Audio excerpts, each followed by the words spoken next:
Hello again, Struck Welcome back to another stream of mine. Today, like yesterday, I will be doing some Torchlight 3 leveling up. This time, my next hero, my next build, which I should be uploading tomorrow, is going to be a Railmaster with the Flaming Destroyer relic. I still have 2 Railmasters to do, and since Snowstorm is still broken, I wanna leave not the Electrode, but the Cold Heart Railmaster for later. The same goes for the Forged. I wanna leave the Forged with Cold Heart for later, for when they fix Snowstorm. And I know some things are broken right now on the Railmaster. Some people are reporting that the endurance bonuses of some of the flame cars are not working every time. So I'm gonna look into this, see how that goes. In the meantime, let's do that. Let's make new hero, and let's make a Railmaster with the Flaming Destroyer.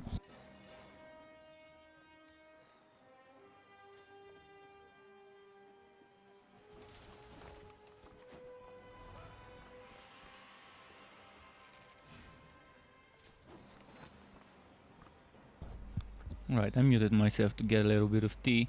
Okay, what should we make this one? Male, female? The last one was male, or was it female? Oh, the last one was forged. Okay, let's make a female hero. I mean, I'm trying to keep it different. Let's make something with weird hair, Flaming Destroyer. Maybe this, I mean, ginger orange.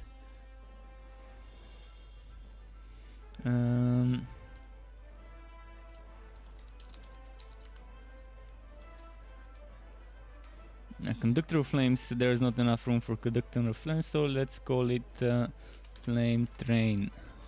Although it's probably gonna be called blazing train. Let's call it blazing train. This seems like fires all in every direction. Probably gonna use that one. Yeah, that looks very fiery, and I always like the eye patch. Alright, let's go. Flaming Destroyer. I'm thinking of something similar to my Sharpshooter. I want to stay away from Sword Smash. We don't want the easy peasy Sword Smash. I'm gonna probably test Firestorm this time.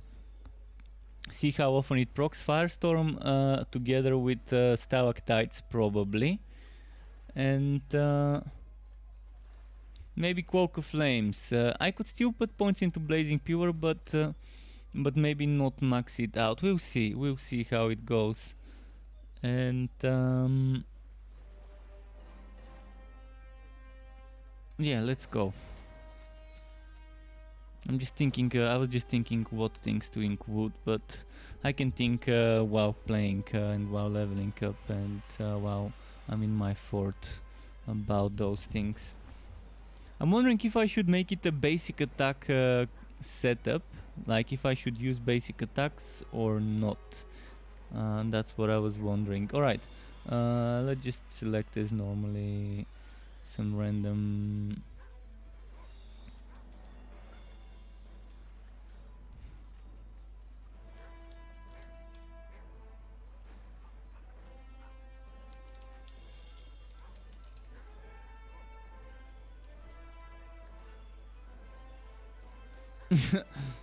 Maybe that's not how it's written. There was one anime where there were those flaming spirits that used to say pasa pasa.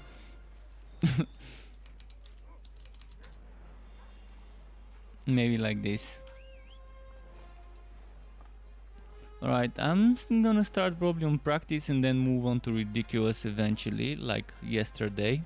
Maybe let's stick to ridiculous from the get-go. See how this will be.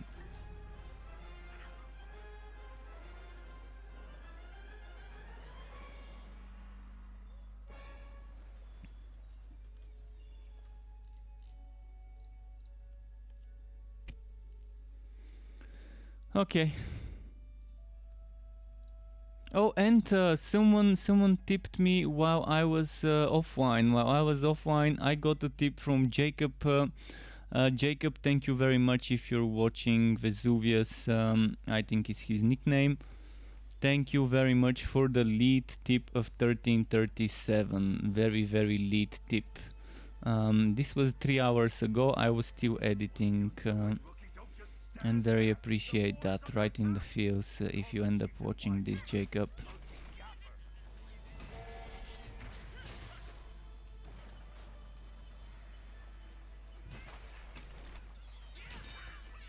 Okay, just as usual, let's go kill Yapper.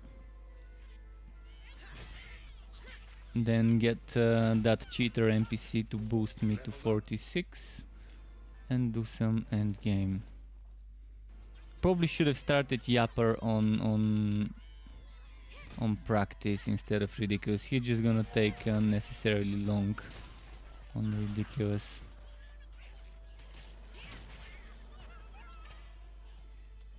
Just to make things a little bit quicker.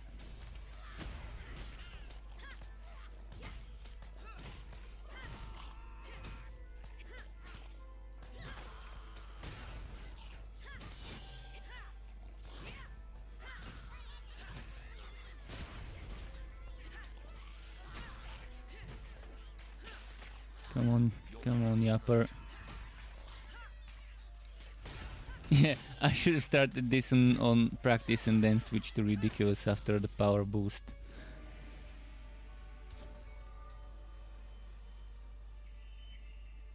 Now let's talk to the general. Thanks for your help, recruit.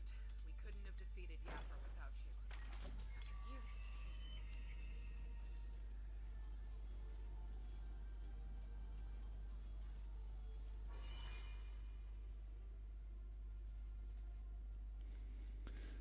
So yeah, I'm just still wondering what to do with this build. I mean, I'm obviously going to be using the summoning smash, and I'm gonna be using at least 1 point into the barrier skill, into Cloak of Flames. I think. Oh no, it wasn't Cloak of Flames. What was it called? Into Nimble Flames, and I'm probably gonna I'm gonna max out. I'm gonna max out Cloak of Flames. Just the thing I'm debating now is whether I should level up Flaming Pure or not. I mean, I really love Flaming Pure as a skill, as a mechanic, as an animation. It looks pretty nice.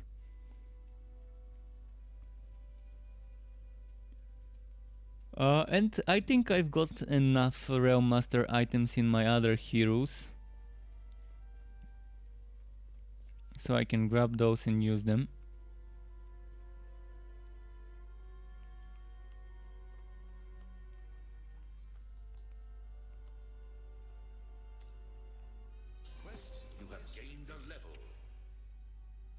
So I'm not gonna be rolling too much for items here. I can just walk into my other heroes and grab some items from them. Just quickly checking what I've already gotten walked in the Legendarium. I've got Battery on Bus Breakers, Centrifugal, Helm, Powdron's Pipe, Buffer, Shield. So I'm missing things like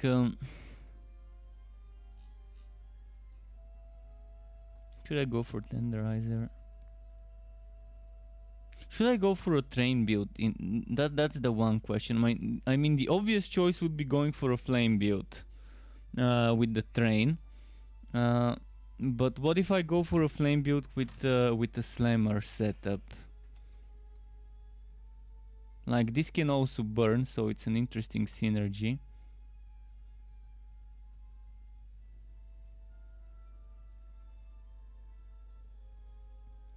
Cause do I need another train build? I mean, my next slammer build would definitely be with the Cold Relic. I wanna do a Cold Relic slammer build. So yeah, maybe let's keep this as a train build. Okay, so I'm just checking. I had Doom Pipe and Shotgunner Shield, both of them here. Okay, that's fine.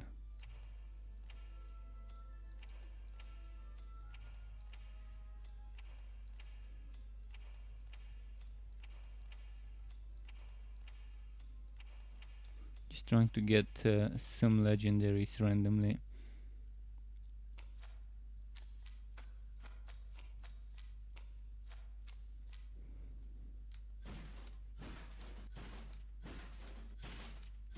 Just wanna have 3 pieces of the set without needing to go to another hero. But I might need to go and grab some items from my other heroes, put them in the storage. Just wanna have 3 pieces of the set at the start. What about weapons? I'm probably gonna go for two-handed right now. This one's a good two-handed, even though it's slammer skill damage. I'm thinking of transferring that. 1800, this beats the 1700.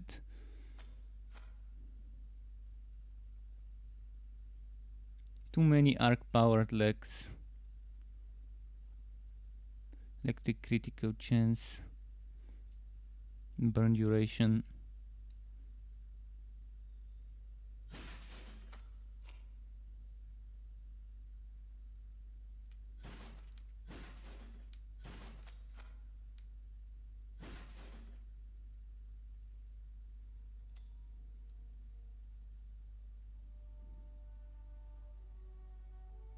So yeah, now I'm wondering one-handed or two-handed. I mean, if I get something decent for one-handed, I could use it. Let's save this one.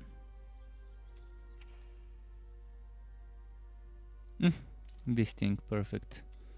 I don't need this one anymore. Still trying to get at least one more cosmic piece of equipment, so that I don't have to go to my other heroes for items.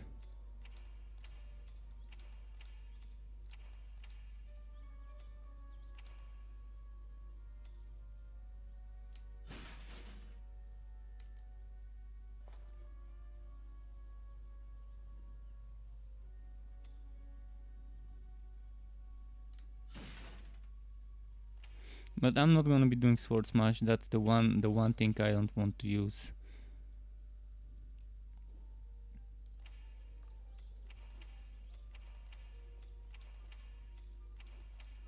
Not been getting uniques, I mean legendaries in the inventory.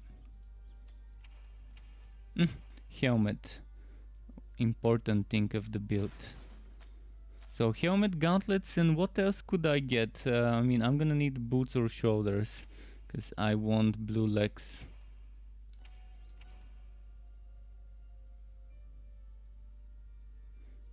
And this one is actually a good chest piece. So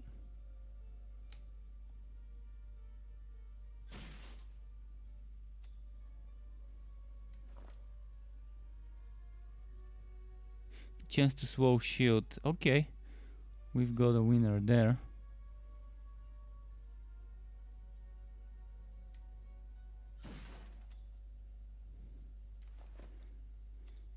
So just need shoulders or boots.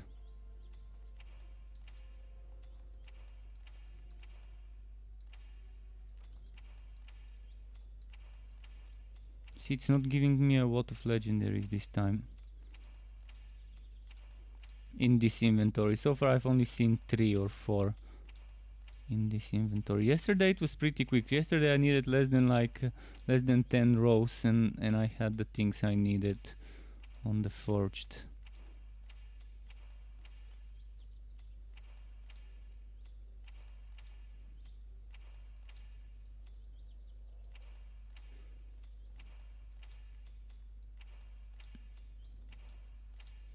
Come on, come on.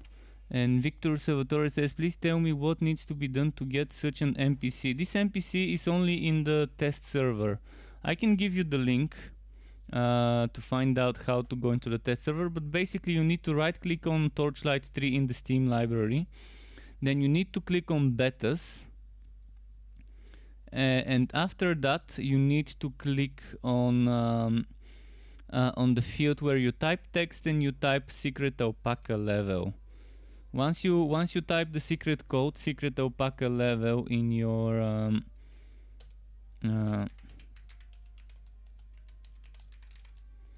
this thing in your betas tab, you would see the beta.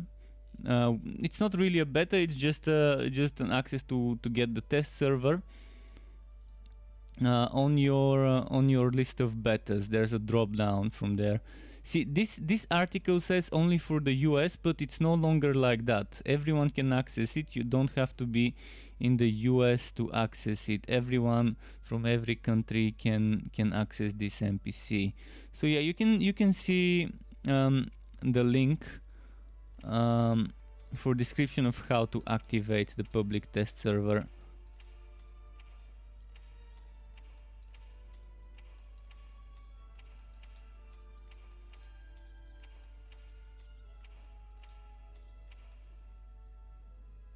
It just doesn't want to give me. It doesn't want to give me one more item. I just need one more item of the cosmic set. Boots or shoulders, ideally. Come on, NPC. I know you want to do it. No, you want to give me.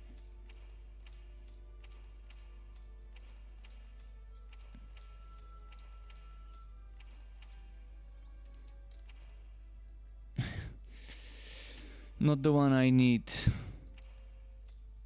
But let's do something. Let's get.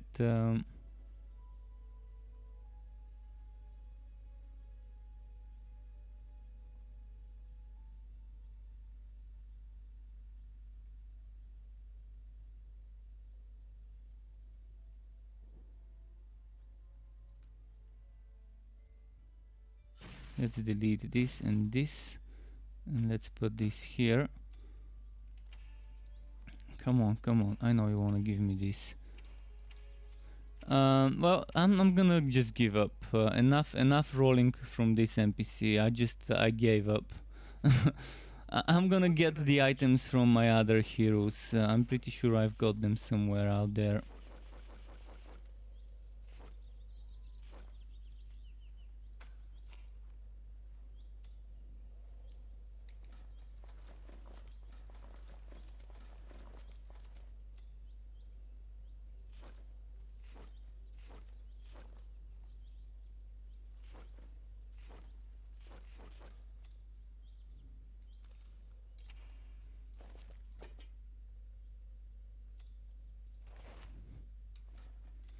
So I'm gonna go two-handed first, maybe. Maybe first two-handed to see how the damage will be. Maybe shotgunner shield first. Oh no, actually yeah, let's do shotgunner shield and blastbreaker first. I wanna see how this would play out as a one-handed combo.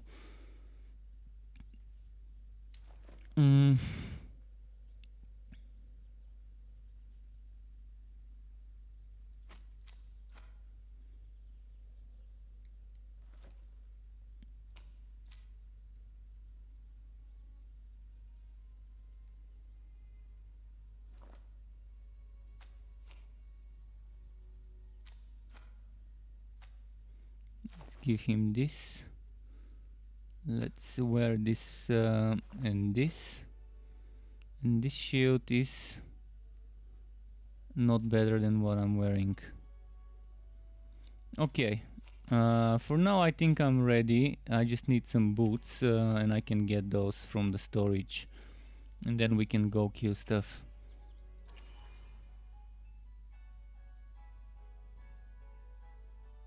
Keep in mind the test server is not going to be up all the time. The test server will be up normally when there's like an update and they give us like a week in advance to test things before the actual update goes to the live server and to give them some feedback. I already sent some bug reports yesterday regarding some broken things. Okay, now I need to get some Railmaster stuff, such as cosmic powdrons, maybe. I'm looking for the boots first to see if I've got the boots. I don't think I do. So Yeah, I'm gonna have to use the powdrons. I still need some sort of boots because I'm wearing none. So let's just try and use some blue bags maybe. The good thing is I've got 2 cosmic powdrons to choose from. Flying pigs, not for me.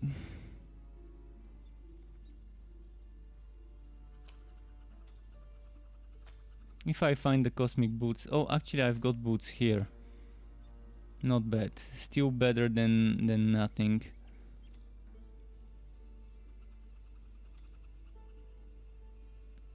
And maybe I'm good to go.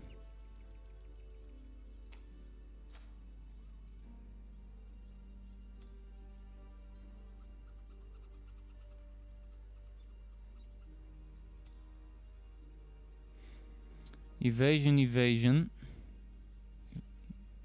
Yeah, this one's better.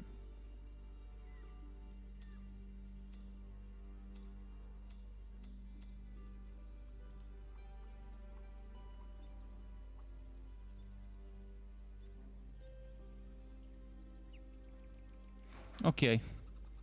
Now it's time to respect my skills.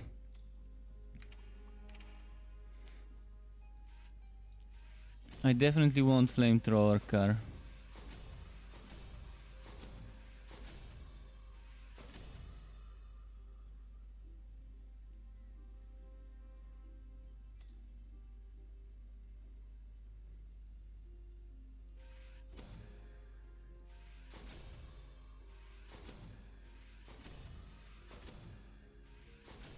I don't think I want max on this. I wanna test Firestorm this time around. If I don't like Firestorm and how often it procs, I'm going to remove it. Actually, I don't think I need this. Might have just wasted a point.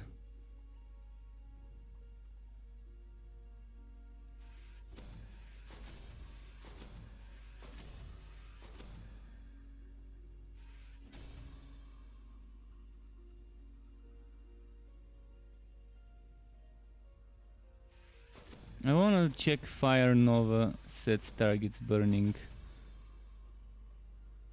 And I wanna do this.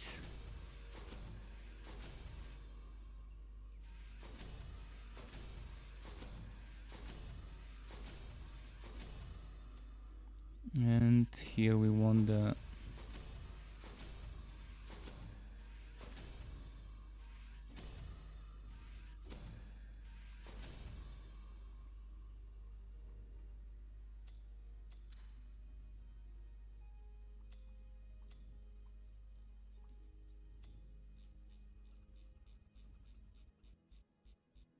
Oh, I don't have the cosmic breastplate there. Well, no worries, we can get it.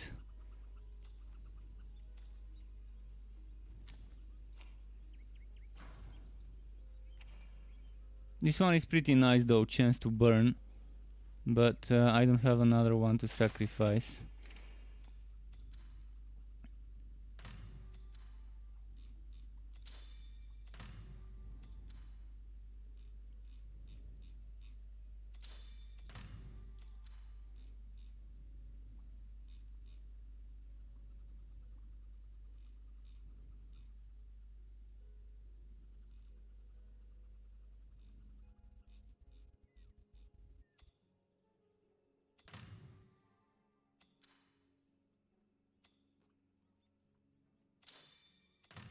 Actually, White Walk's Cave Breaker, not the shoulders.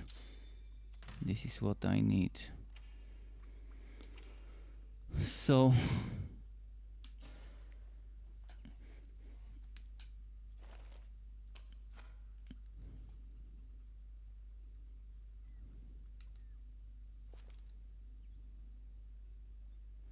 For now, I've got a lot of things to experiment with.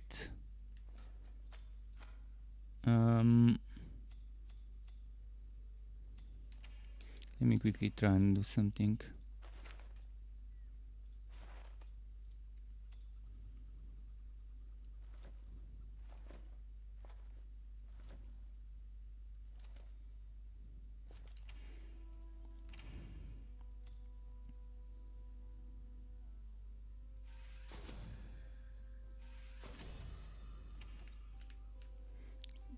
spent 1 point there. Actually, it's 2 points.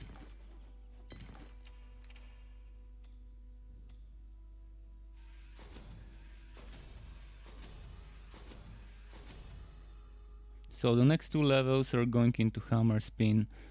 Here we need this, here we need this. Here we need this, here we need this.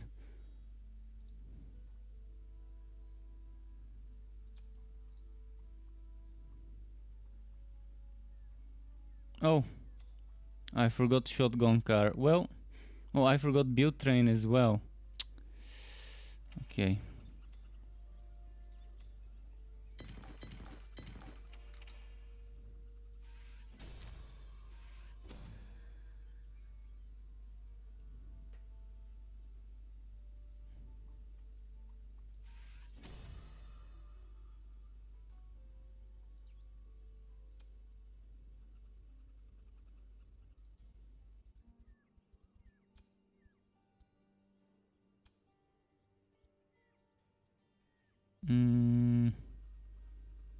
This maybe. I could use this as just a passive, but since we're gonna be burning stuff, might as well just do it. Alright.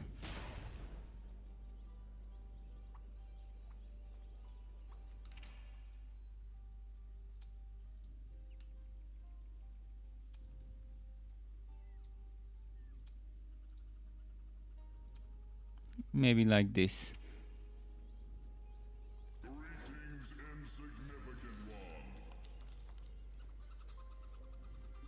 Plague Bearer, Infamous, or this one.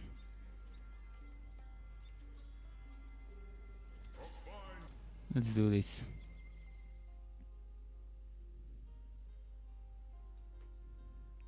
I want this to be a more train-centric build. That's why I decided to go for shocking rounds in the skill bar. Now, Flaming Pure is not the skill I'm using in this build, but if I think I need it, I can get it. But we'll see. I liked it on the sharpshooter a lot.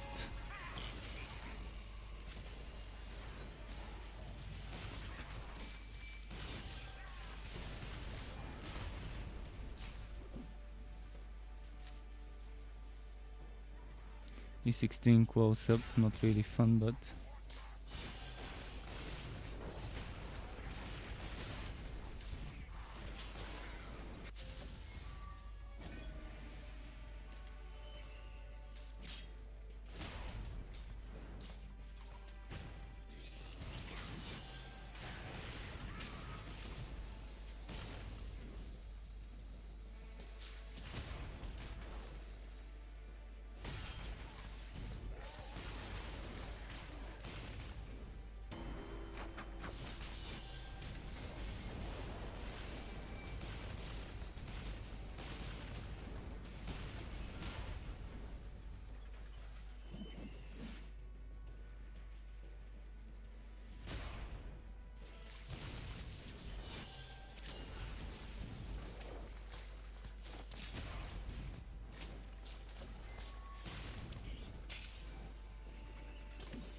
okay.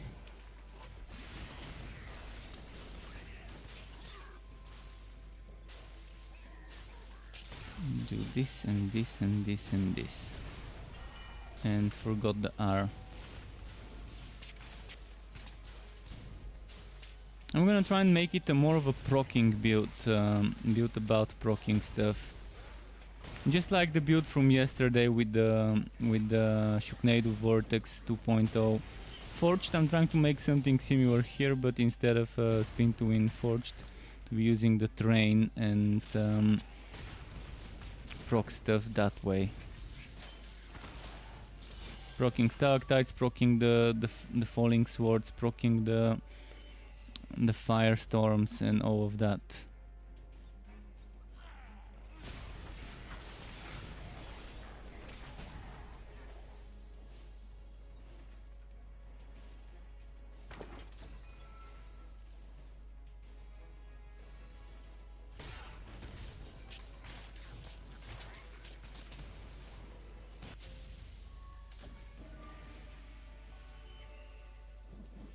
Okay, boom. Boom.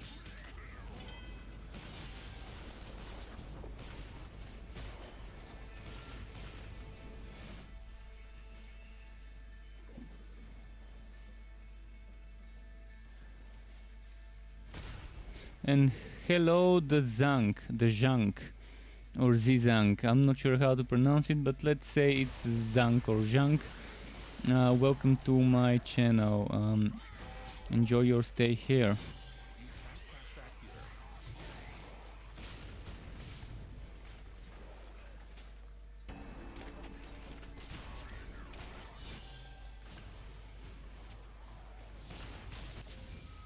Big Wobby.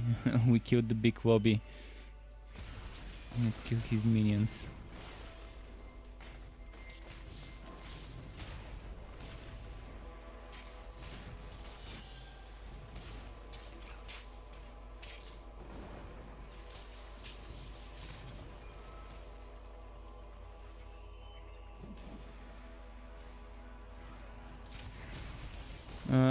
You just needed to check out live play of the game. You picked it up to check for yourself. Alright, well that's pretty nice. If you want some ideas for builds, you can check on my website. On my website I'm uploading my builds. I upload them on YouTube and on my website. And on my website there's embedded videos. So if you want some ideas of how to build certain heroes and relics, you could find those there. This is coming as a build tomorrow. Feel free to ask questions if anything's not clear regarding items, skills, and other things. Stasi says, "Well, you notice legendary bonuses don't work with shotgun and flamethrower car. You have submitted the bug." Well, yeah, you told me the other day, and I know it, but I can't wait for them to fix things before I make builds. I mean, yeah, I'm gonna mention in the video that things are broken. The only thing I'm waiting to get fixed before I make builds with it will be Snowstorm. I wanna make a Slammer Ice Railmaster with Snowstorm, and I want to make a Snowstorm spin to win with the Cold Hard Forge combo.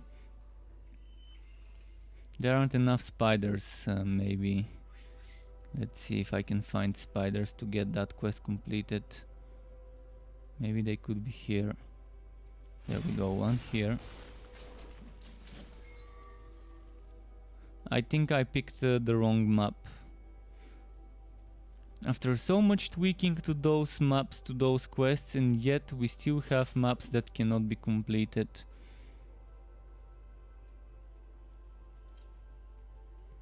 Hey Gwaint, welcome back Gwaint.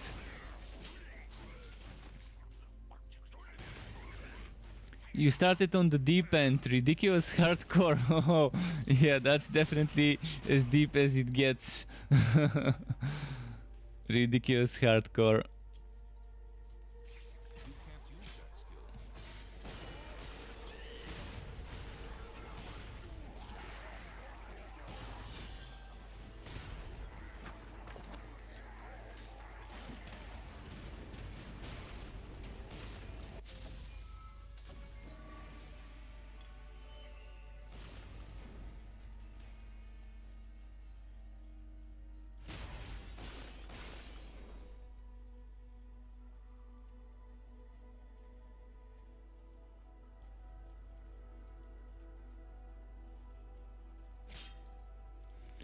Okay, this map cannot be completed. There aren't enough spiders to get the drops. It's too small and there weren't enough spawners. So I have to... I don't think I can die. So I'm gonna have to restart.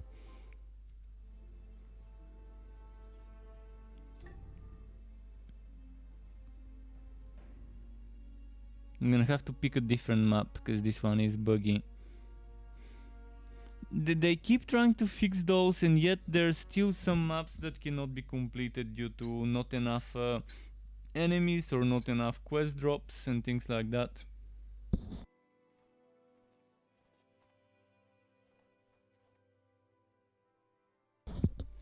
I think Snowstorm does get the 100% crit now. The problem is it doesn't do damage. It only does 1 damage, and this 1 damage, I want this to get fixed before I make a build with Snowstorm.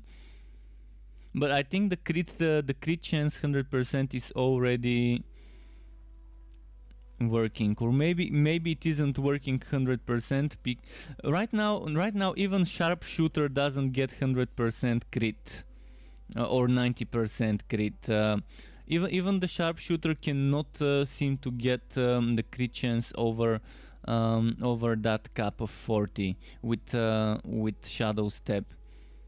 Before this update, people were reporting they were getting more crits with that Shadow Step, but now I tested it myself the other day, and it seemed like it doesn't wanna go over it. So it's interesting. It's interesting to see which things can go over the 40% crit chance cap. They're probably gonna fix Snowstorm to make it 100% crit chance for you. I think right now with Snowstorm I can at best get 40%. It still increases the crit chance. I think if I have 0, I'm gonna be getting that 40%. But yeah, I'm gonna wait. I'm gonna be patient because I wanna make a spin to win forged with Snowstorm, and I wanna make a slammer, melee slammer with Snowstorm as well. I need to do a Flaming Destroyer Dusk Mage as well, and I need to do Electrode Sharpshooter, and then I need to do the Snowstorm Forged, the Bane Forged, the Snowstorm Railmaster, and that's gonna be it. After I do those I mentioned, I would be done with every relic on every class, and I can start making combos that are repeat combos, but using different skills and different relic skills.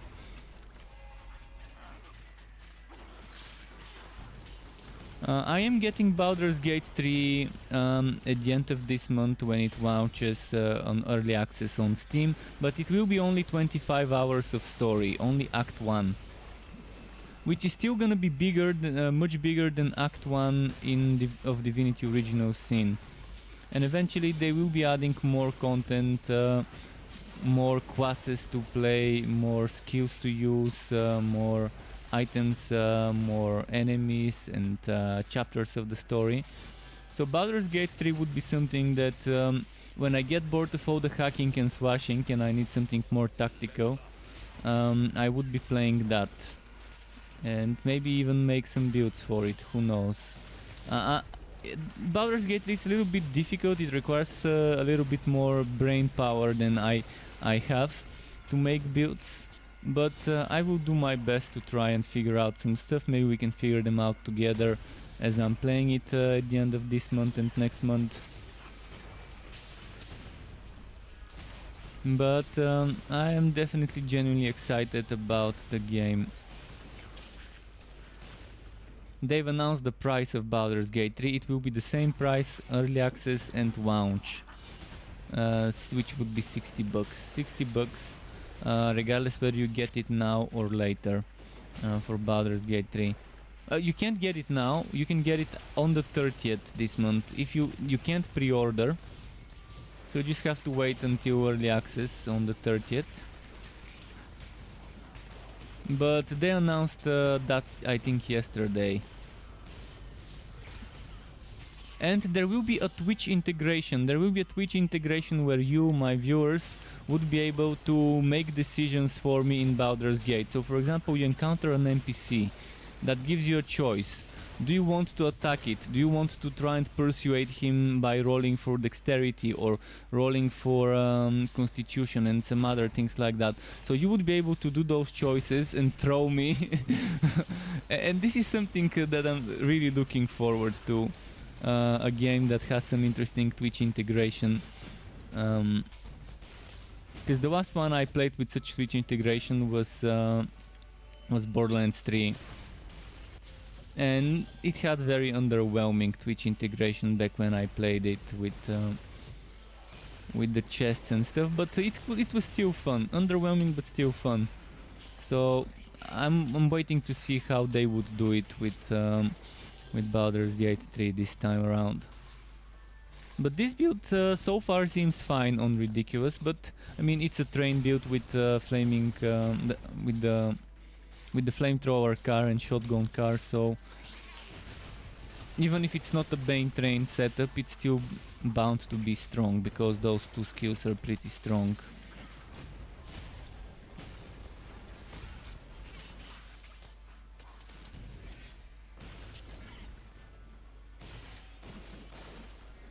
Have you noticed that it's not proccing Firestorm once every 4 seconds?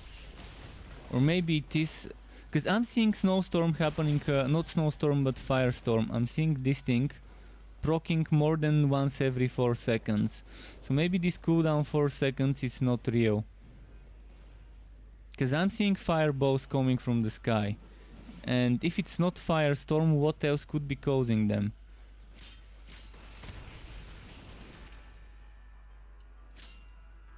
I don't think it's anything else causing them. I want my damage reduction here, by the way, so the next 4 points are going into hammer spin.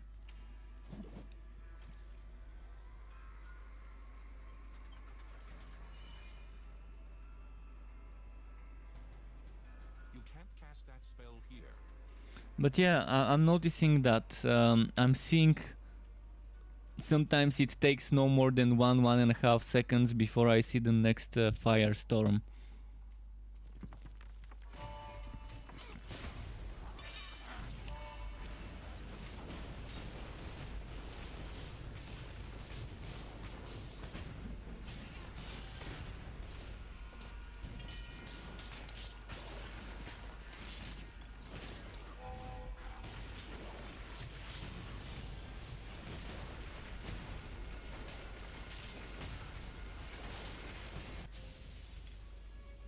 Okay.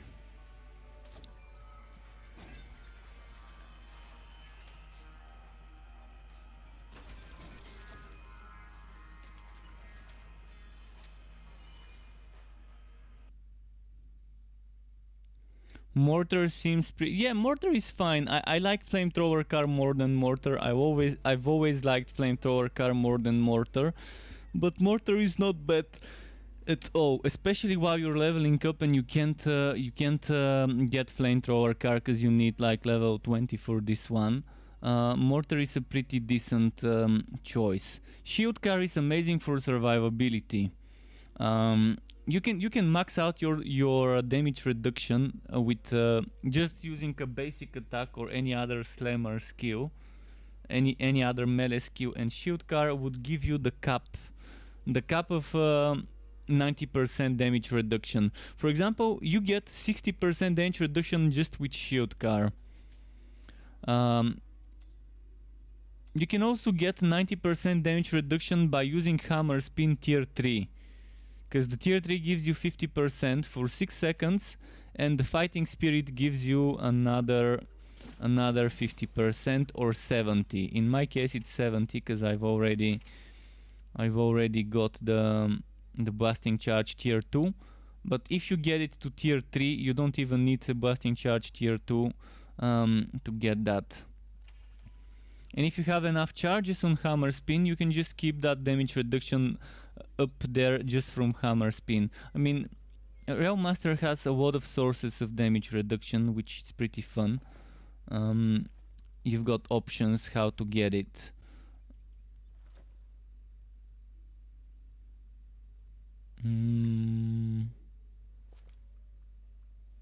Wait, was this better? Not really. Let's do the next one.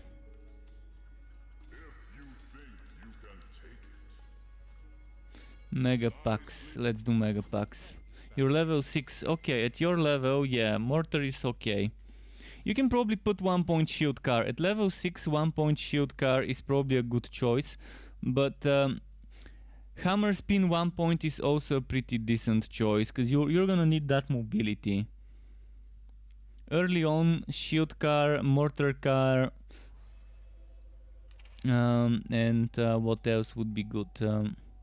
Sword Smash is easy mode. I don't know what relic you're using. If you tell me what relic you're using, I can tell you some of the good skills of the relic. In general, some things that are good are the skills that give you 25% damage and drains energy over time. So on this one it's Quokka Flames, on Electrode it's over here and it's called Wokowai Storm. On the Bane it's Miasma and it requires level 15. Your Cold Heart.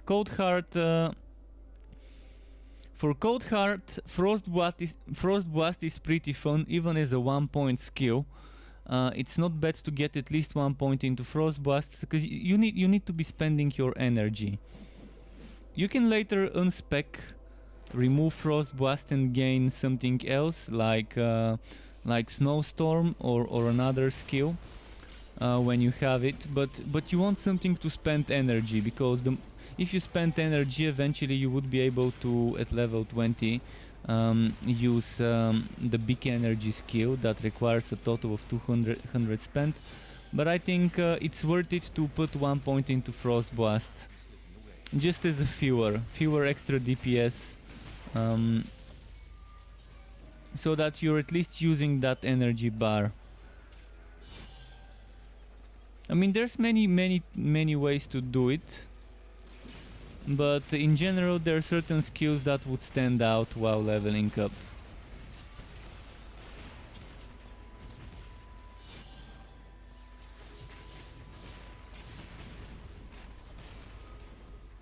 But I'm a big fan of putting 1 point into certain things in the early levels. One tapping them. Eventually unspecking from those later with Respectacles. Yeah, you're getting a few for it. Keep in mind, if you're playing on the test server, there are 50 total skill points. Not 50. There are 10 extra skill points that you get from level 5 to level 50 for a total of 70. If you're not playing on the test server, there's 60 total skill points. You don't get a second skill point every 5 levels. The server on which I'm playing right now is the test server. So at levels 5, 10, 15, 20, 25 and so on, every 5 levels between 5 and 50, we will be getting an extra skill point. And that's great news for all builds. Great news for all builds. If you're not playing on the test server, there is a passive skill in the Cold Heart called Jagged Ice. So if you combine Jagged Ice, that gives you passive ice damage, and use ice damage on your weapons, you're gonna increase your DPS. On the test server, this has been removed, the extra damage. So maybe it's better to not get used to using it, but it's still nice to have it there.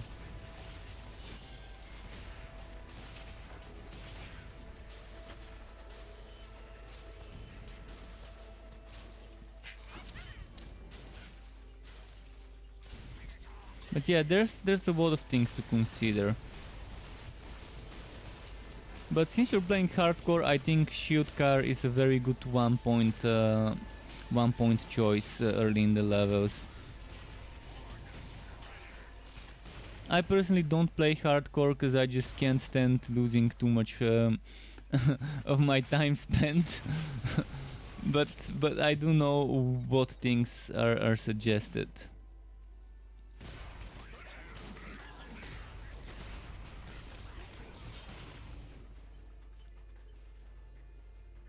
The game can be a little bit buggy and glitchy at times, but they fixed a lot of the bugs so far. They've been hard at fixing bugs. There are still some bugs that have been up there for like more than a month or so that still haven't been fixed, along with some newer ones. But they've also fixed a ton of things. If we like take a look at the patch notes for every big update, there's a ton of things that are getting fixed, replaced, rebalanced and so on. It's nice that they're giving us detailed patch notes so we can track all the progress, all the changes.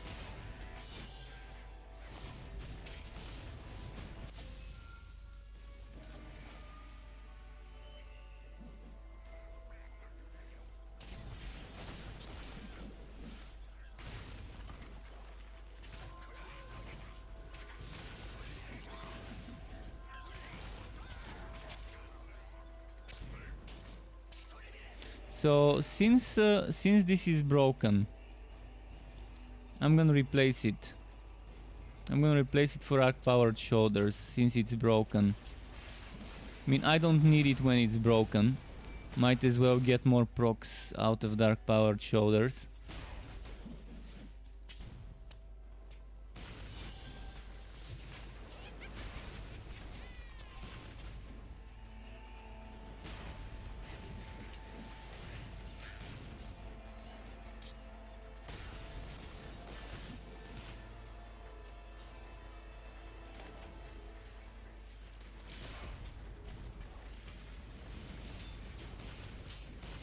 You've gained a level. Flee.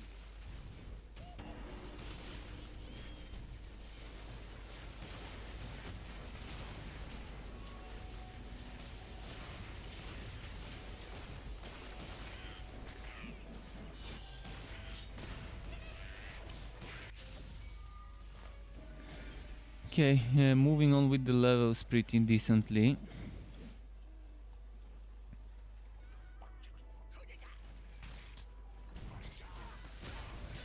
Alright, goblins, waka chaka goblins.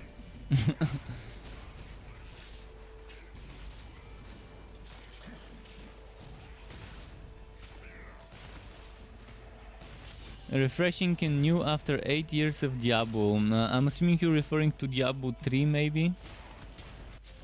Or are you referring to Diablo 2?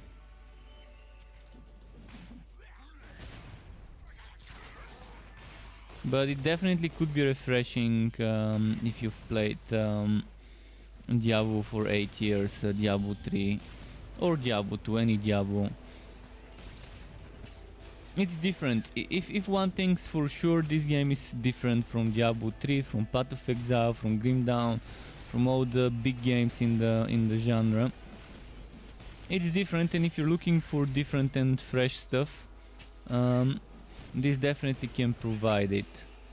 I mean, I admit that there's things I don't like that have been done in the recent patches, but the developers are thinking on a broad scale. They're thinking about what the masses, the majority of players would like, not what people like me who have a little bit specific taste in their games and game mechanics. But I've been with this game for a long time and I've seen it change from something that was okay, but not really, to something that's great, but not really. See, there's a great potential in this game. It's still not completely tapped. This game has great potential, but it still hasn't been fully tapped. So there's still a lot that can be done with this game. But it has nice technology, nice mechanics that can lead into nice things. And I love how original certain things are. For example, I'm not a big fan of trains in the Railmaster in general, but many people love it, and that's definitely something that hasn't been done in this specific way before. And I like the recent rework of the Dusk Mage buff bar, although I don't like how they nerfed the Celestial Gauntlets by a whole 100% damage.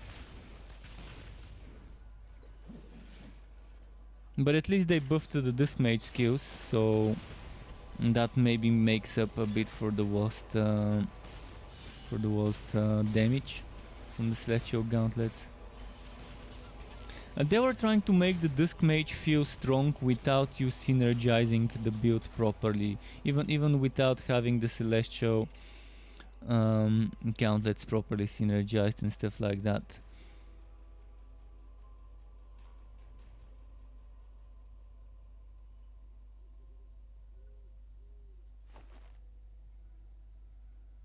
Now I need to put arc powered shoulders,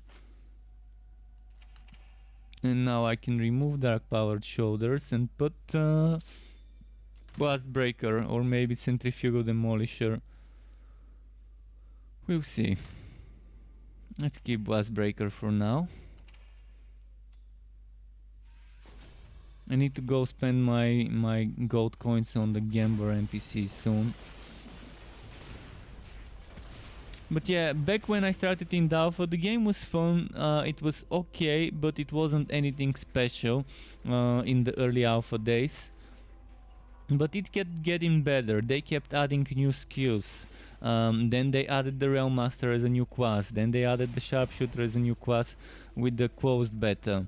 Then they added Act 3 along with the Sharpshooter in the closed beta. So yeah, there were a lot of things that they kept adding. They kept pushing the updates on a regular basis. And this is good. This is something nice when the game's development is steady and they keep listening to feedback and they keep reworking. They reworked the skill system a few times. They reworked the relics and the relic system, which is now a subclass rather than just extra bunch of skills or an item that you use. So there's been a lot of changes based on player feedback, and there will be a lot more probably based on player feedback as the game matures fully before launch.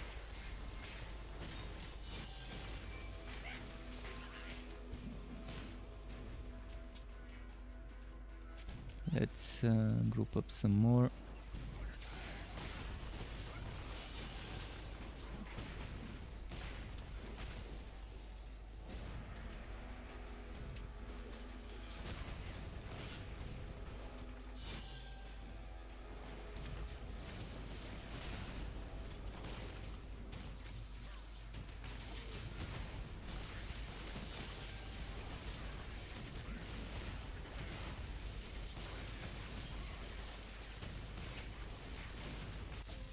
Alright, we got those.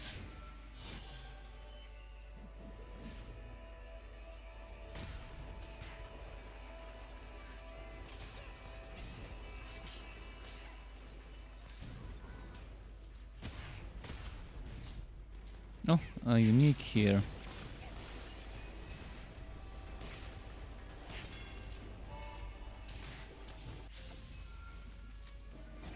I've missed a legendary here.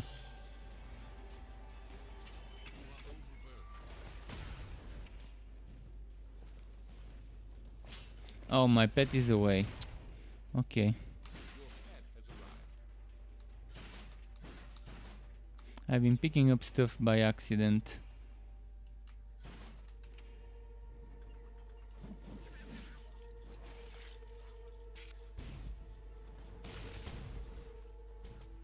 I'm gonna group them up quickly. Let's get them all to spawn. Trigger the spawners. And I think this pretty much sums up all the spawners here on the outskirts of this. Let's go inside now.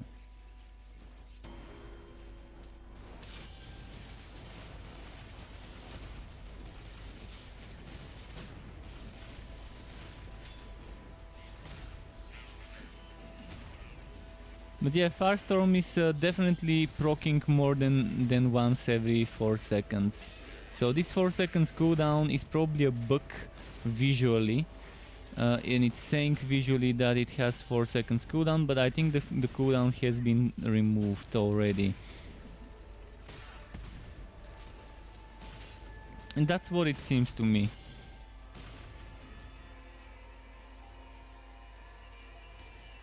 For the shield card, the active area, well, the red circle is the range. See, this red circle here is the range of how far the basic car can shoot.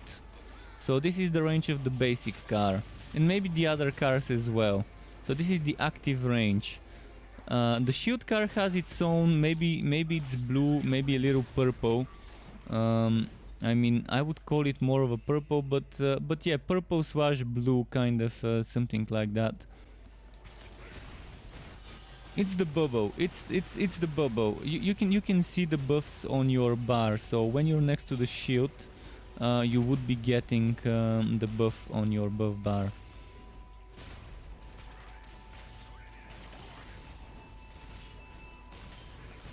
So if you're not sure whether you're within range, just look at the buffs here and you can tell whether everything is getting applied to you. If you're getting that damage reduction, then you're nearby the car, then you're within range. You should be getting 10% damage reduction if you have shield car up, just by being near the train, excluding the extra 50% from the shield car. Keep in mind the damage reduction limit is 90%, as I said, so you can't make it 100, but 90 is pretty decent. And that damage reduction is different from this damage reduction from defenses. So the damage reduction from shield car, hammer spin, from fighter spirit and things like that is separate from the resistances. I'm not sure exactly how it works, whether it first applies the 90%, the up to 90% damage reduction, and then the leftover damage gets the resistances applied before you take it.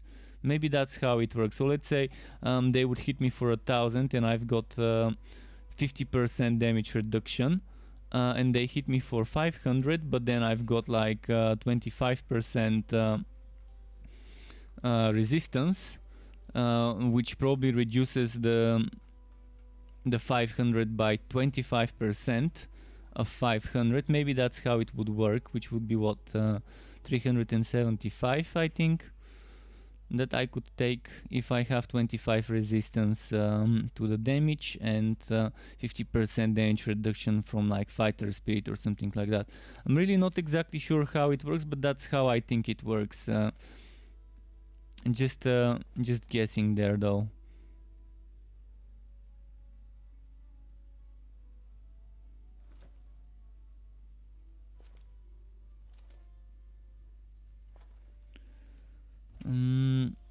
I forgot what I was about to do. Oh yeah, I needed to go and gamble to get rid of some money. I've got a little bit too much gold.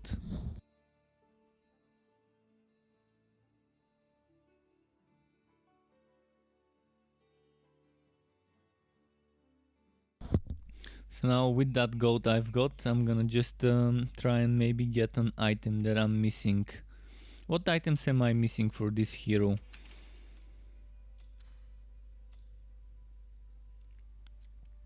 Tenderizer. Let's just go for one-handed weapons. Let's just spam one-handed weapons. Here for coin. Here for coin.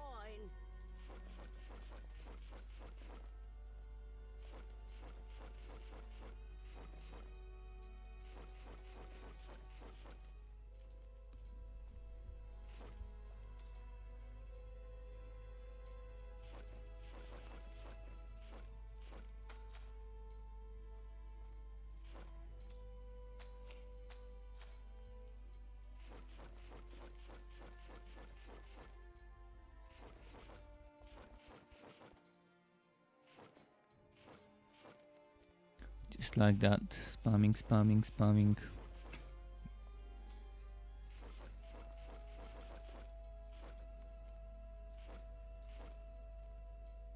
Wait, let me just check something. 1500. Oh, my current one just has that on one stat. So yeah. Oh, why am I using chance to poison? I'm gonna put some flat damage on this weapon. I didn't realize I was using chance to poison. This is some old leftover weapon that I'm using, so yeah, let's change it. I totally forgot that it had a socket that I can change. Alright, I've spent enough money. Let's go to my fort and do some more dungeon. You look ill. See you next time.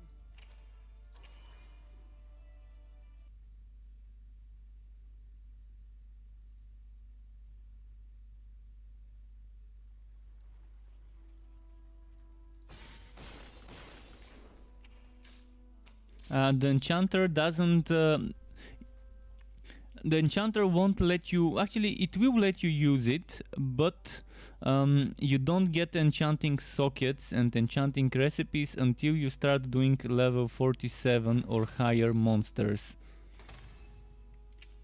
So keep that in mind. Until you're like level 47 plus, you're not gonna be getting sockets and you're not gonna be getting recipes for the enchanter's outer.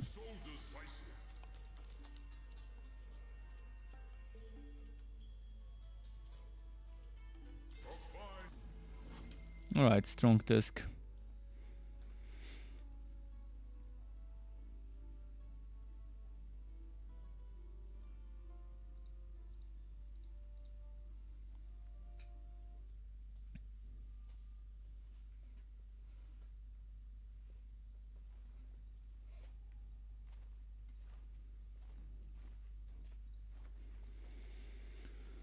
Okay.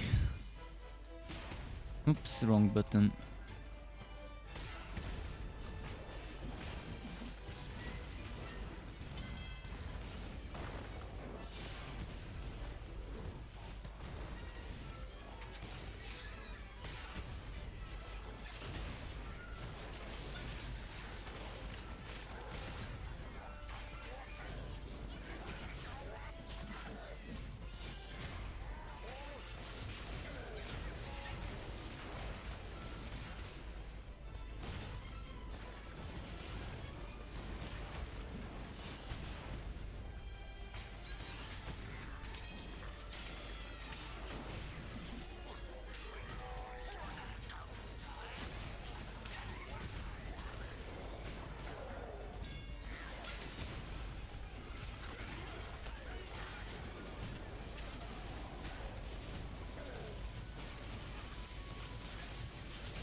Okay, and let's stop here. Okay, let's move. Stop.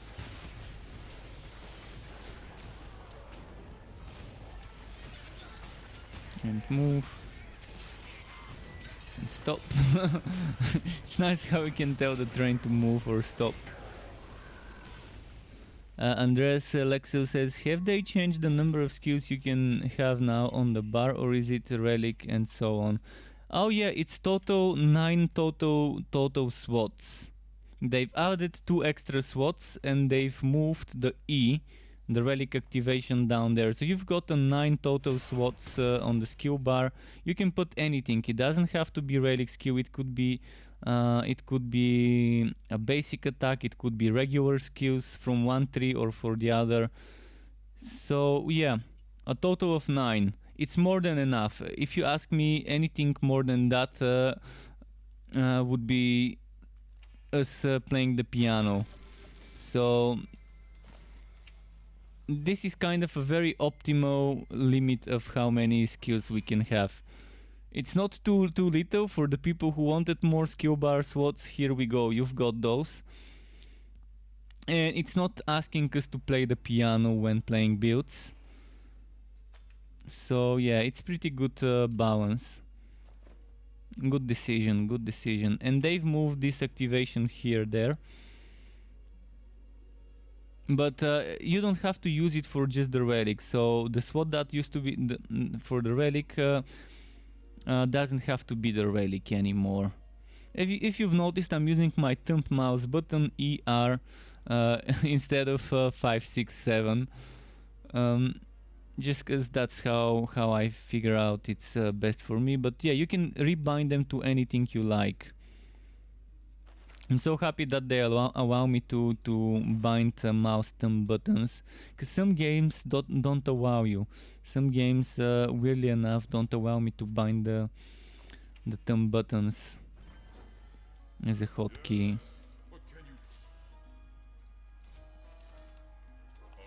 and then I have to go and jump through hoops to get my mouse software to to use a different button when pressing my thumb button and then bind this button. But thankfully for this game I don't have to jump through hoops to get that.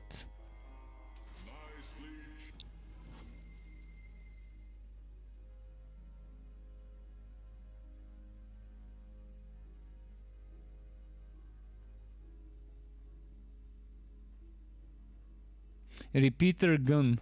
The only way to make damage with the cannon. Well, it's not the best one. I mean, it only gives you 7 charges and it really is still underwhelming.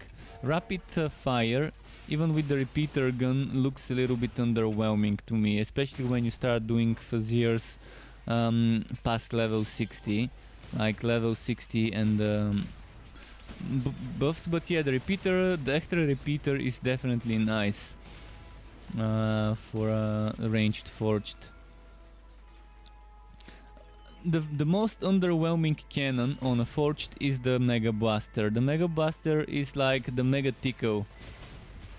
That's what it feels to me. It's like you're mega tickling them, you're not blasting them much, and it's definitely not really even mega. It's like the mini tickle. I think it's just buggy and broken, and it also doesn't make sense for the Mega Blaster to do weapon damage when it's a purely cannon build related item. So I really hope they rework the Mega Blaster soon to actually at least have the range, at least have the exact range as a shotgun blast, the exact cone shaped AoE, and to definitely do proper damage numbers, not barely even hit them.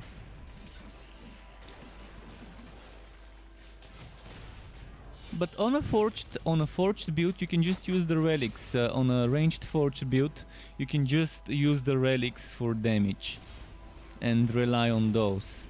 But that's not a real ranged forged if you ignore your other things. But with the extra repeater and the Flaming Destroyer, or the extra repeater and the electrode, you can do good stuff, because you can do a proc monster build. Fast attacks, fast hits per second means many procs per second. So White Volt's Cave Breaker and Thunder Strike, or White Volt's Cave Breaker and what I'm using right now, which is Magma Burst, Firestorm, and the swords from Summoning Smash. So Summoning Smash tier 2, Magma Burst and Firestorm together with the White Volt's Cave Breaker on a ranged forged with rapid fire is definitely good, definitely fun. And on the electrode, if they make it so that channeling rapid fire benefits from casting speed, then 1000 volt burst together with rapid fire, together with lightning strikes, together with what's its name, White Volt's Cave Breaker could be fun. It could be fun on a ranged forged. Instead of doing damage with your attacks with rapid fire, you're relying on proccing other things that can do damage, and that's one way of doing it. Walk-away Storm, 1000 volt burst, and just proccing things like Thunder Strike and the Cave Breaker. Yeah, I mean, the Cave Breaker can proc a Thunder Strike, and Thunder Strike can proc a Cave Breaker. So you can kind of synergize the proccing like that. So just how I did it with my Spin to Win build yesterday, that I uploaded today. In the same way you can do something, but instead of Cyclone Mode and Vortex Bomb, you can just use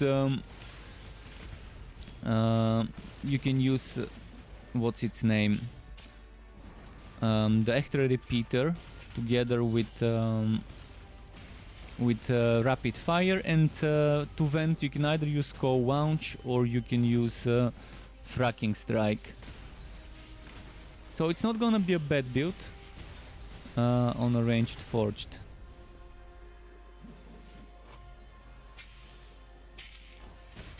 You're using Stormblade for Ice Golem. Nice. Interesting. Very interesting. But yeah, tier 3 is pretty weak for rapid fire indeed. I think the problem with the tier 3 for rapid fire is that Dexter Repeater kinda does this already and it does it better. So Dexter Repeater kind of makes it redundant, this tier 3 bonus, especially knowing that you can't go over the number of stacks that Dexter Repeater gives you. Stonehewer 29, welcome back to you. And Andre says this seems like a fun build. Have they said when they are going to release the game? No date is known yet, Andreas. They're saying 2020, so that means by the end of this year, supposedly, the game would be released. Whether it will be ready completely by then, I'm still skeptical about whether this game really needs to launch this year. I would rather wait 1, 2, 3 more months and maybe have it launch quarter 1 2021 rather than quarter 4 2020, but we'll see. I mean, they're done with all the major changes. They've added all the major systems, all the major changes. Unfortunately, they're not planning on adding another endgame mode before the game launches, so it's just gonna launch with the Fazier's Dungeness endgame. And unfortunately, they kind of made it harder to get map works, so for the more casual players, it might not be that pleasant. Because if they play on practice, they're not gonna be getting as much map works as scrolls. And they're not going to be able to run much map works, and if they're playing on practice and they don't like the Fazier dungeon, they're kind of stuck with that as their only option. And the level 60 plus Fazier dungeon, the first few stages after 20 or 18 or whatever the level 60 starts are kind of annoying. Like, you've got Blazing, then you've got Plague Bearer, then Stormbringer, then Netherwell, then I think it was what was the name? I think it was Siegebreaker, Siege. I think it was Siege next. By the way, yet another map where the NPC gets despawned. So this map can be completed, and I need to go back to character selection. Second one for today. Second map I can't complete, and I need to restart. So I need to run something different now.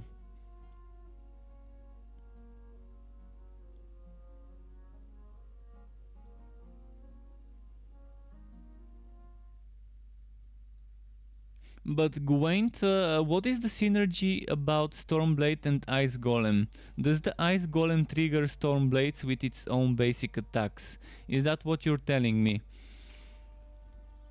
Because that's if it works like this, then that's pretty fun. Then that means that attack speed for basic attacks probably would benefit the Ice Golem as well.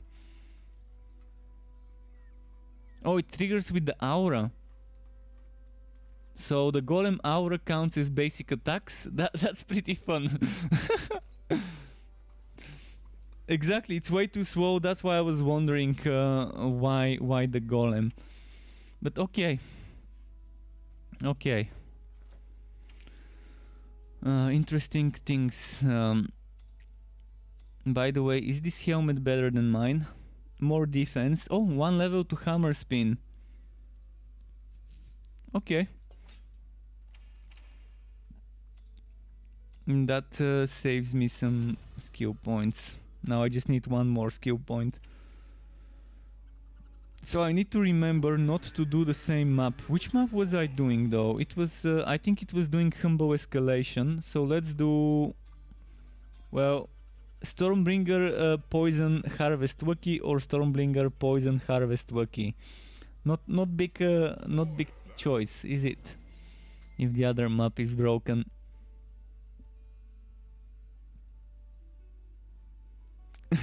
I shouldn't tell Max.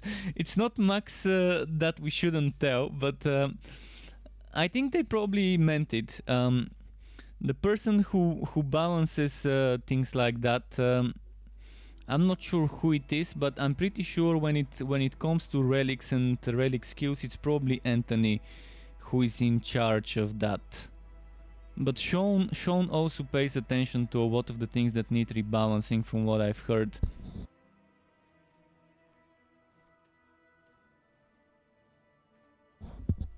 So we'll see how things go.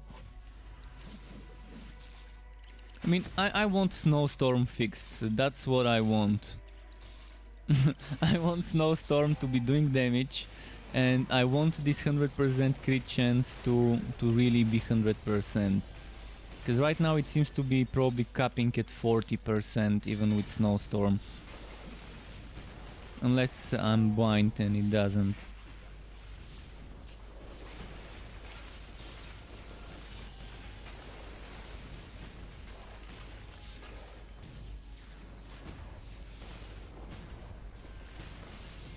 So I'm getting shocked. Okay, it's the Stormbringer that's getting me shocked, because I was wondering how enemies without the electric element are shocking me.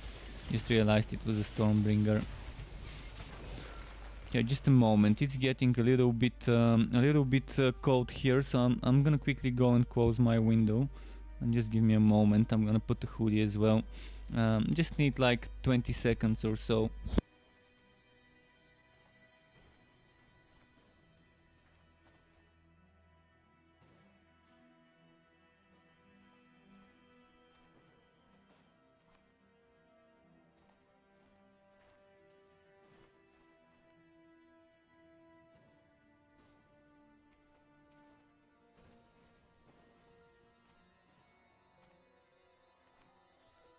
Alright, I'm here.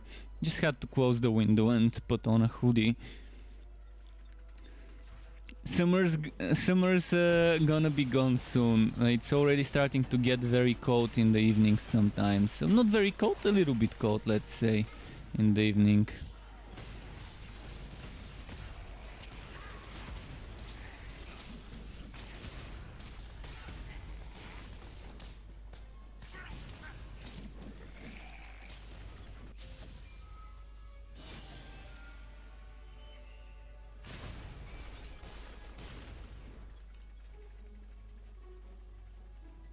Alright, let's see here.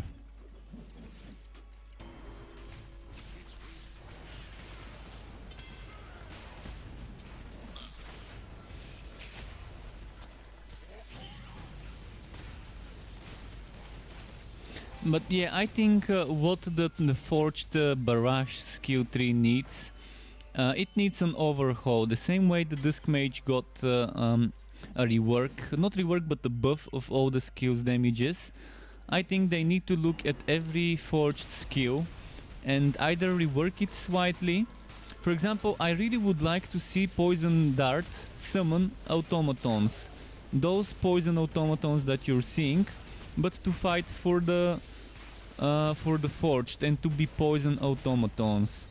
So it summons one automaton, but if you have the venomous maw, or not venomous maw, the cannon, the legendary cannon that makes you shoot 3 poison darts, to actually summon 3 automatons. This would be perfect. The tier 3 bonus of rapid fire definitely needs to be changed to something a little bit more useful. And I think Shotgun Blast needs a little bit of a damage boost, and so does maybe not damage boost, but Swag Shot feels underwhelming. Feels underwhelming, especially now with the crit chance caps and stuff. I've never liked Swag Shot. Honestly, back in the day I did play Swag Shot for a while, just because I wanted to experiment with it, but I never really got into Swag Shot as much. There was a time where Swag Shot, when maxed out, could give you 102% chance, meaning every Swag Shot would crit. And back then it was fine to experiment with it, but it still kind of didn't feel that good to play. But yeah, I would like to see some changes to Rapid Fire's tier 3. to Shotgun Blast, to Swag Shot, and to Poison Dart. Poison Dart would be the perfect summoning skill of the Forged. Forge is the only hero that doesn't have some sort of summoning skill from his own skills. The Forge can only summon with the shoulders,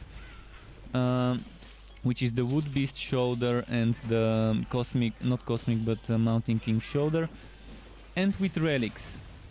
So if Poison Dart on impact summons a Poison Automaton, this one here that you're seeing, this Poison Automaton Spider, whatever it's called, would be perfect. I think it would fit amazingly well in its whole mechanic, its whole concept. And since Bane is the poison relic, it would be a very nice synergy. The same way the Railmaster has ancestral spirits with flying picks, and the legendary flying picks item, the stinging wing, makes it poison as a synergy for summoner builds. I think it would be fun.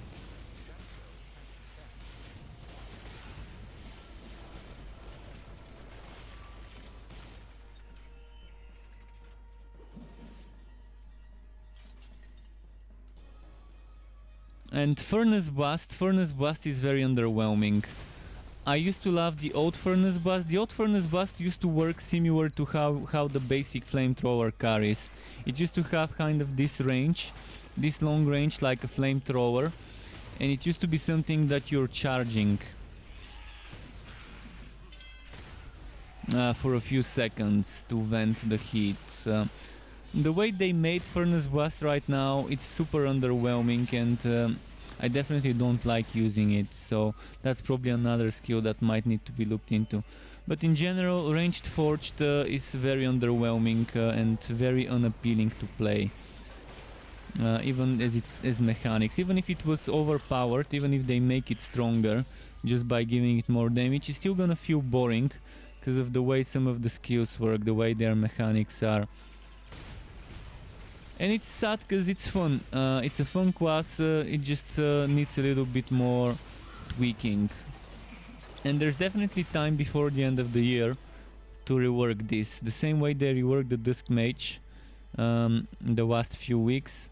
They can probably spend some time tweaking the Forged, making it a little bit more enjoyable to play, maybe, let's say, more fun to play. It's fine the way it is, but it's a little bit underwhelming. Whereas the Dusk Mage, it was fine the way it was, but it definitely didn't feel underwhelming. Yet it still got a buff, a boost. Okay, level 7 here, we got the tier 3 bonus. Next I'm going to invest into... I'm probably going to get this one. Actually, let's get Conductor Skills bonus damage first. And after that I'm thinking... So let's say I've got 10 more points. Let's say I put 2 points here.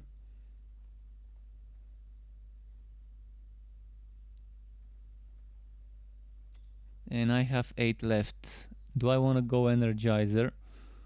Or do I want to go Ignition Source for extra evasion and burn chance?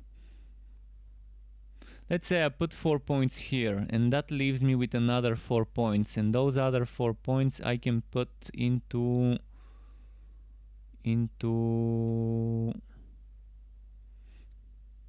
attack speed for train cars, maybe. Or I can just max this one out to as much as I can, to like level 5 or whatever, for extra damage. I wanna check the Shocking Rounds maxed out chain whitening. Actually, it's not chain whitening, it's just a single whitening. Yeah, I'm probably gonna try Shocking Rounds maxed out. So 2 more points here, and then the other points here, and then I'm gonna respec at the end. And the Dusk Mage is not really my favorite class. As I said, I don't have favorite classes. I've got favorite skills for every class. For the Dusk Mage, that would be Entropy, Absolver, and Energy Spike, probably as my favorite skills.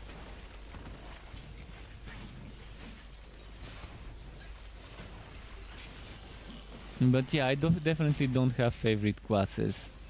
If you look at my build history, after the relic changes, the relic subclass changes, I've got just as many sharpshooter builds as Dusk Mage builds. Maybe even one more, because I made 2 cold hard builds for the sharpshooter.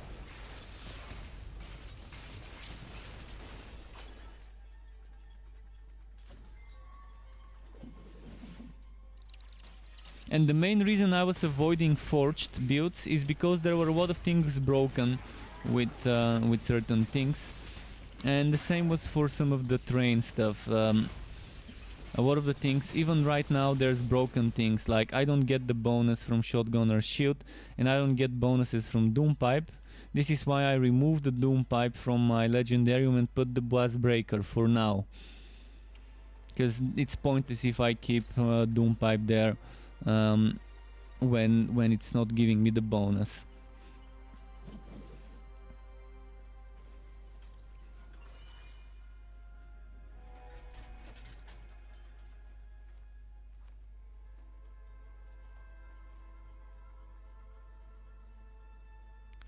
By the way, what is 500% more damage? I'm not sure what you were referring to.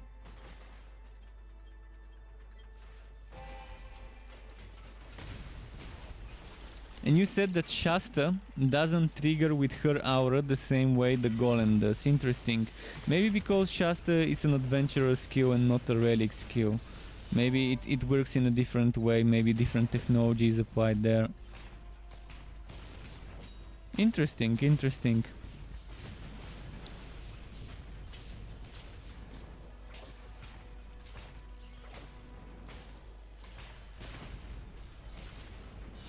But yeah, my idea behind this build is to make a proc monster build. So instead of hitting for a lot of damage, I wanna be hitting as many times as I can per second, which would result in proccing as many things as I can. And that would give me the damage probably.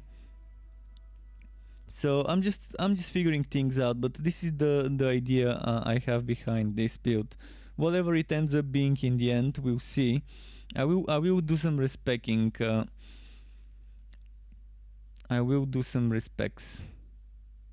In fact, I decided instead of getting conductor damage first, instead of getting this level 4, let's get this max level first. For now. I might as well even remove some points from here and keep it at tier 1. For now.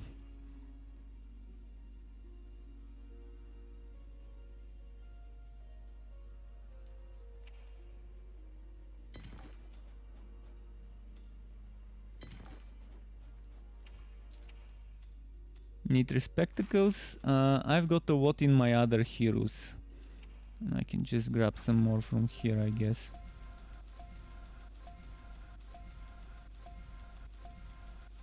I've probably got like 20 plus spectacles I can get from some of the other heroes.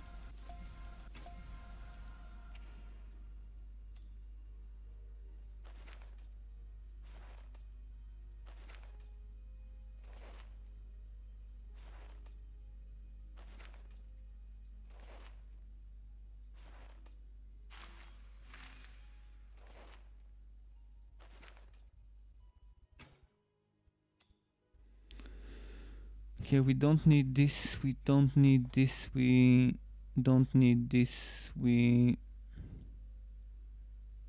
don't need this.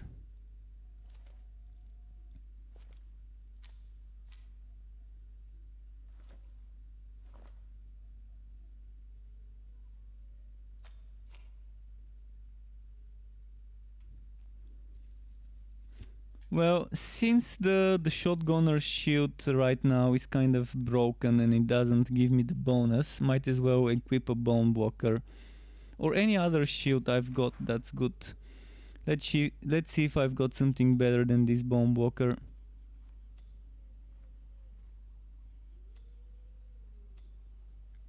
As long as it gives me chance to slow and defense and block chance.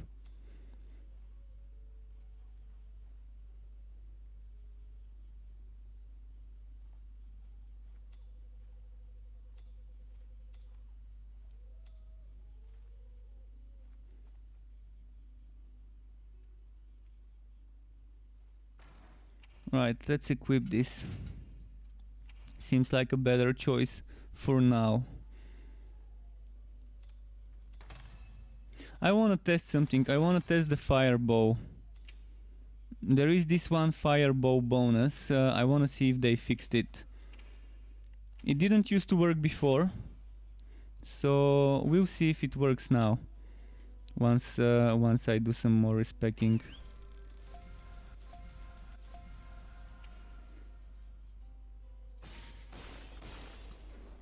Okay. Your pet is back.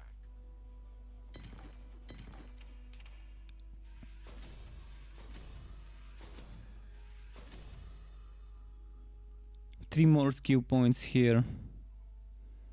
So at level 53 I would be able to test it. I want to see what this lightning is like and how it works and whether it can proc certain other things. If I can make it proc other stuff, it's gonna be great. I can make it proc White Vault's Cavebreaker and Firestorm and the sword from Summoning Smash tier 2. And then those three things can proc each other from what I've seen. So with the White Vault Cavebreaker, I can proc a Fireball or a Sword. And the other way around.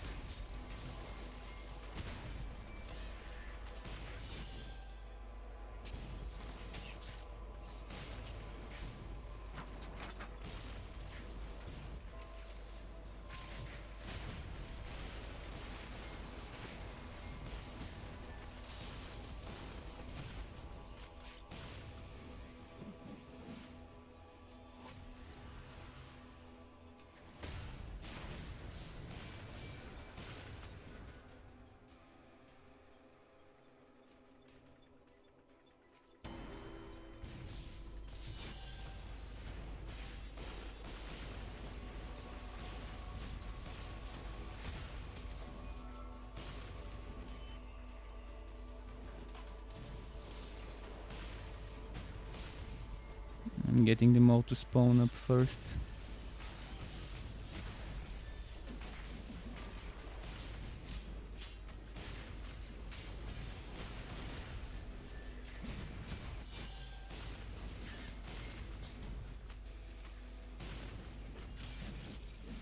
Oh, by the way, I've got this thing, which I of course am not using, because I'm not using basic attacks. And this one, Traincar active skill, next melee attack within 5 seconds causes blaze. Okay, so I've only got one melee attack and this is my hammer spin. So only one thing can proc this.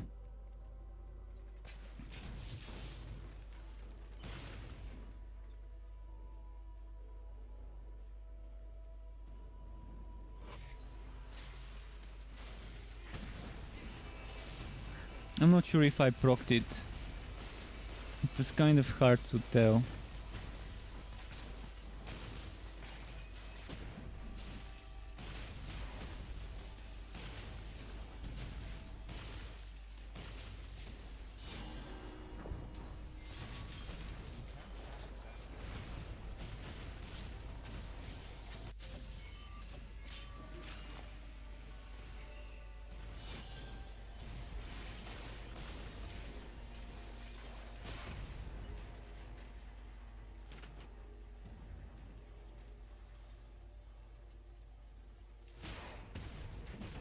There we go.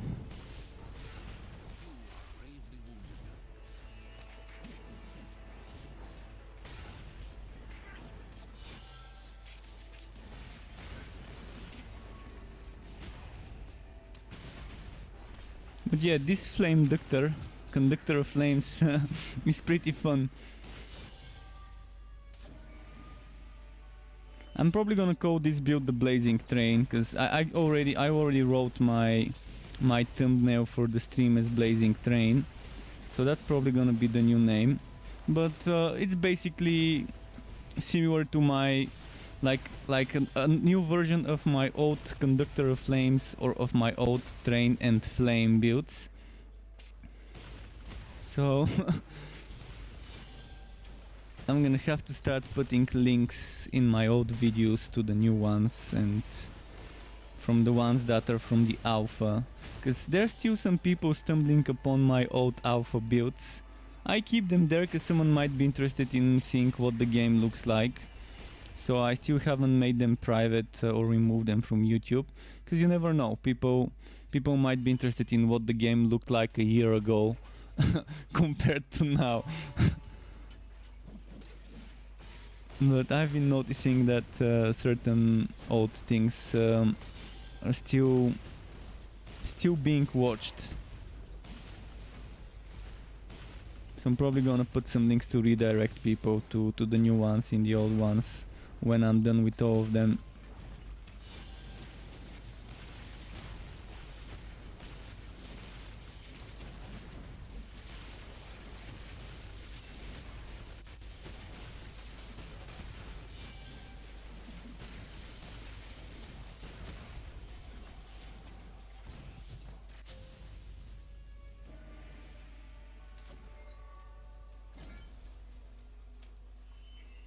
What's the time? 11:05. Well, I'm probably gonna get level 55 again, maybe 54 before I stop the stream, but I'm gonna keep leveling after that. We'll see. It all depends what maps the game gives me. If I get another good gauntlet map, things will be nice. If I get a nice gauntlet map. Any other one-handed weapons I can use? High damage one-handed weapons, this one for example.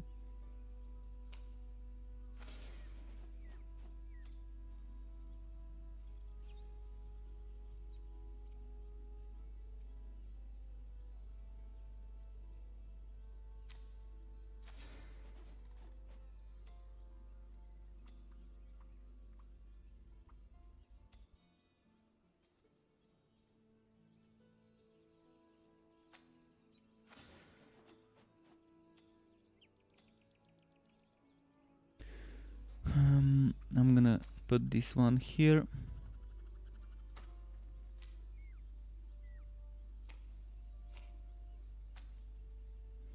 $3.8k or 4. Yeah.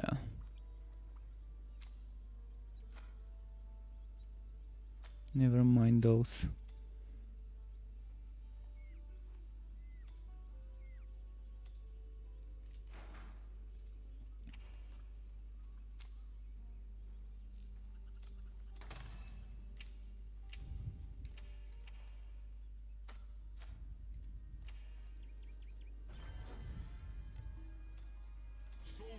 It's nice when you've got some gear saved up from other builds.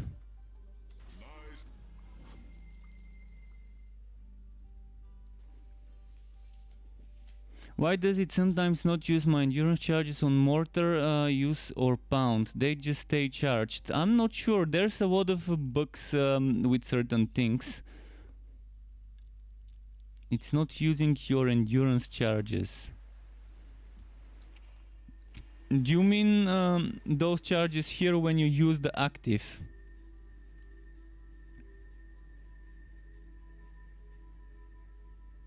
That's pretty strange.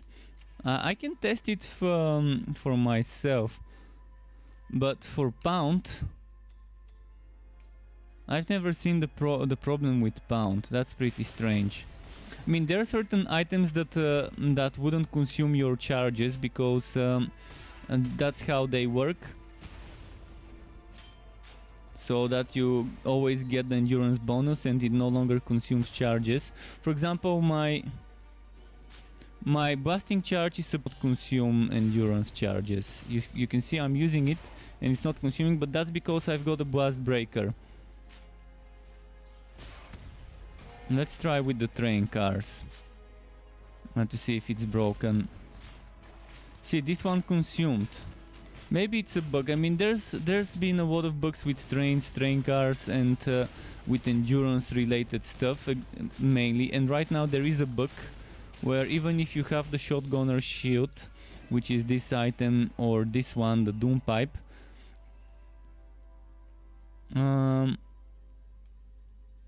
it doesn't give you the endurance bonus. So there's just this is a bug right now. That's why I'm not using them. Normally I would be wearing one and swatting the other. Or swatting both.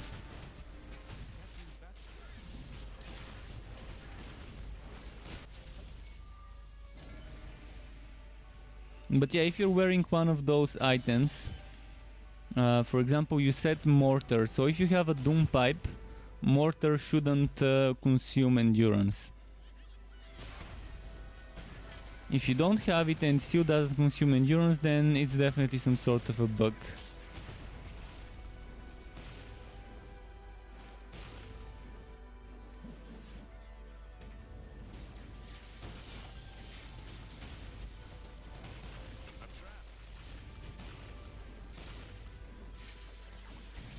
But I'm playing on the test server, you're playing on the live server, so what is broken here where I am may not be broken where you are, and the other way around. Some of the things that are broken where you are might be fixed here, but be broken on your side.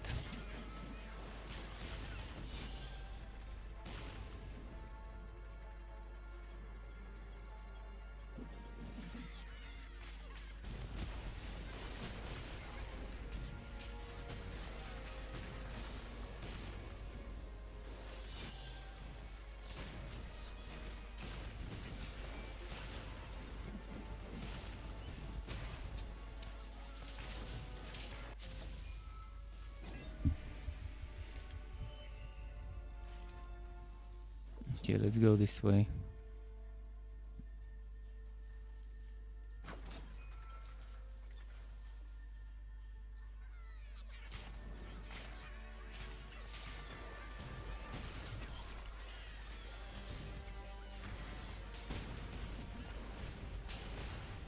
Like this maybe. There we go.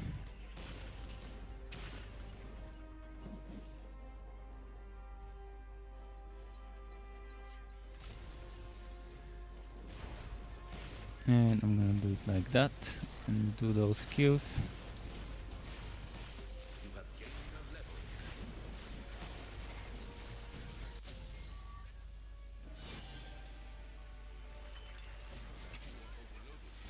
Oh, my inventory is full.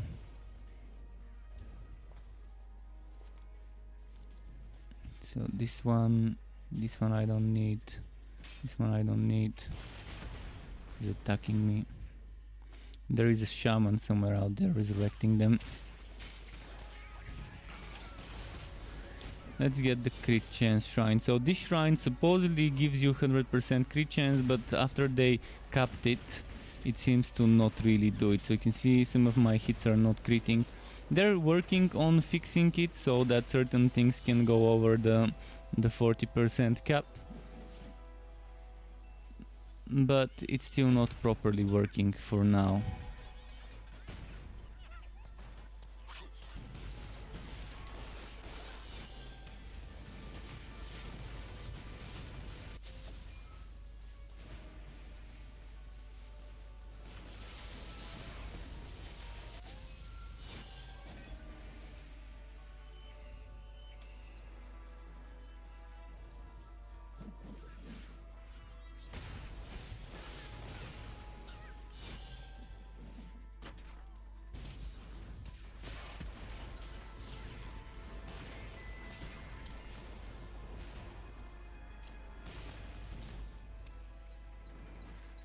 Okay, there we go, it's here.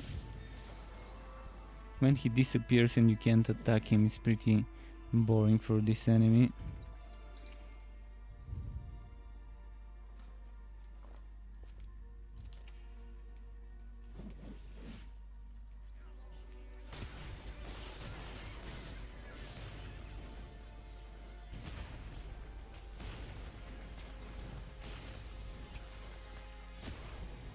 Oh, I've got a level up. 2 more points for this skill. I wanna see the max level bonus of this skill. I just never seen it. Since they've added it, I've not done a build where I would max out this skill. I just wanna see it maxed out. Eventually probably I'm not gonna like it and just go for better shotgun car. We'll see. Or maybe faster attack speed for the cars from the Ghost Train tier 2. We'll see how I'm gonna do it. I'm definitely gonna respect, but just wanna see the skill from myself rather than guessing what it is. Doesn't hurt to try it and use some spectacles later.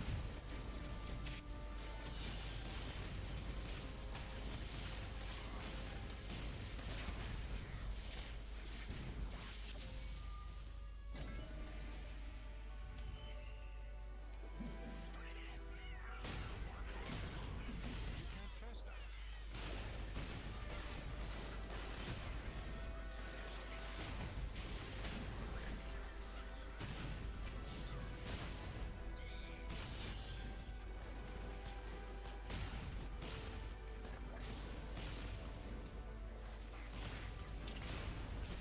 Come on, come on. You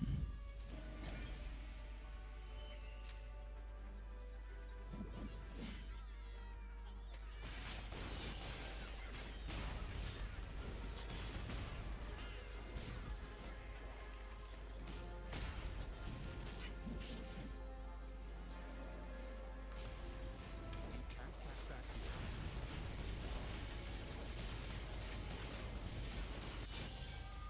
here.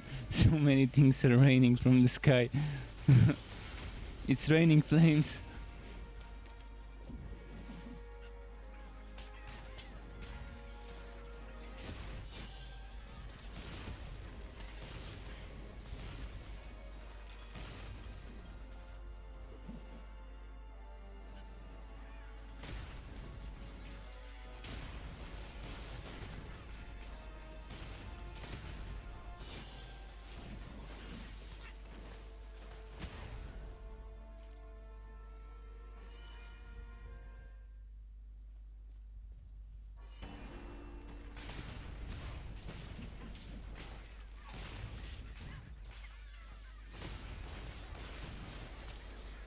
Come on, come on.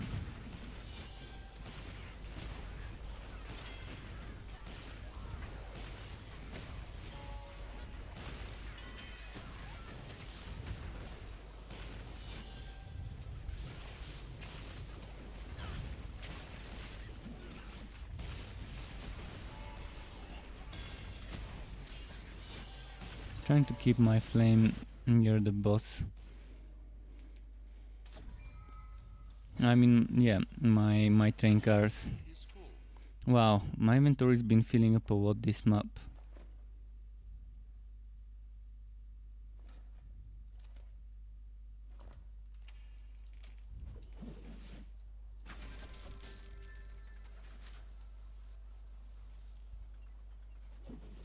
Okay, back there. Just need 10-15 seconds to remove my hoodie, cause now it's a little bit too warm after just a moment.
can't use that skill.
I was hoping.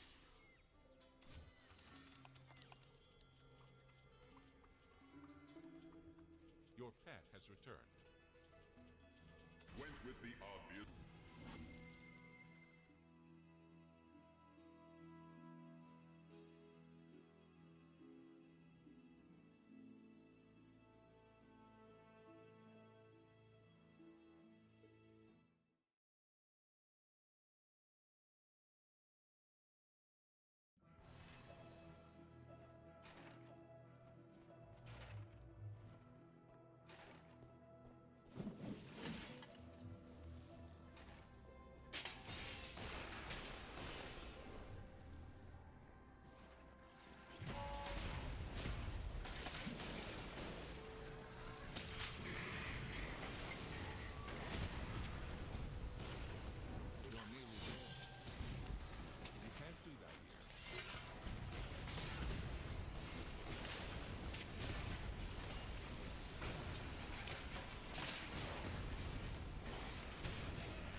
You can't cast that.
Let's find something to slaughter.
You can't cast that here.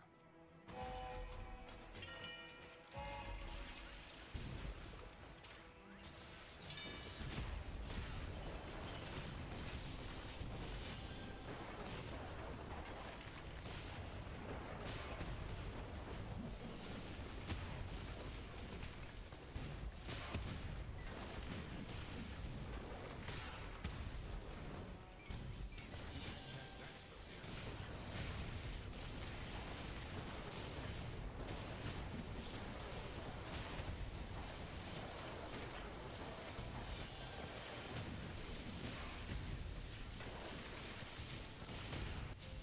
You have gained a level.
Your pet has arrived.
can't be cast.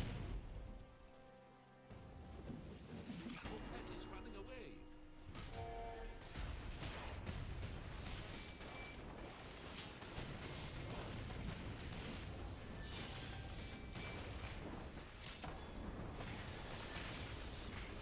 You can't cast that spell here.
Your pet has returned.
Your pet has arrived. Well chosen. But can you do it with one arm tied behind your back? So decisive.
Insignificant one.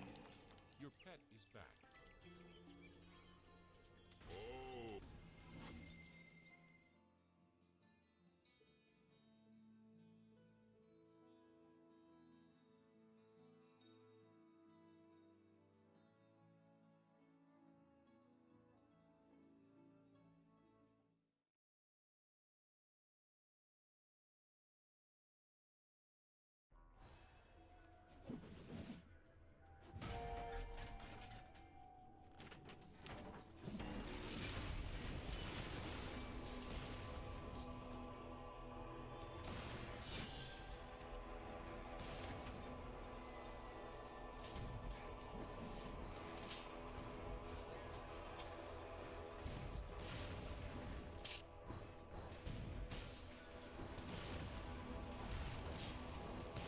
Can't do that.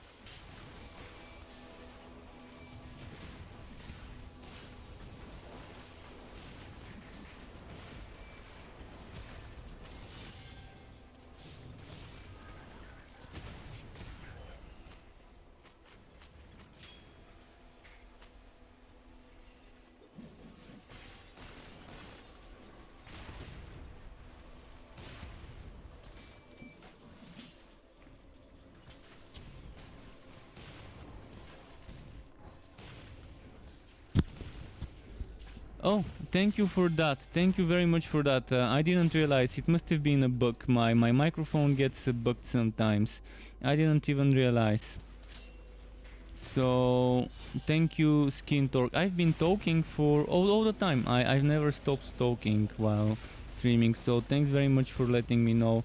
Sometimes my microphone glitches and I need to pull it up and then pull it back down because it's a headset mic. And I don't know, until someone tells me, I don't realize that it's muted, because I don't have my stream playing in my ears. So thanks very much for telling me that you couldn't hear me. Really appreciate feedback like this when things go wrong with the mic.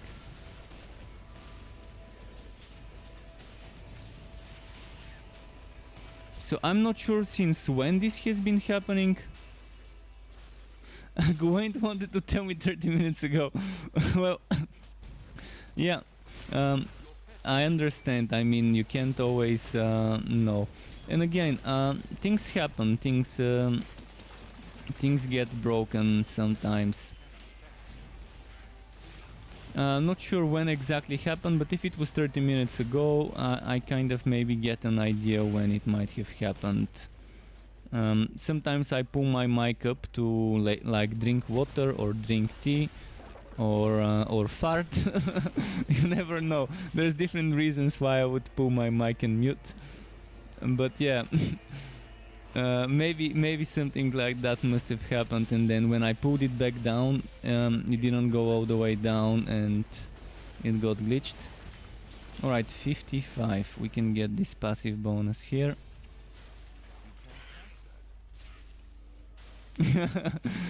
Yeah.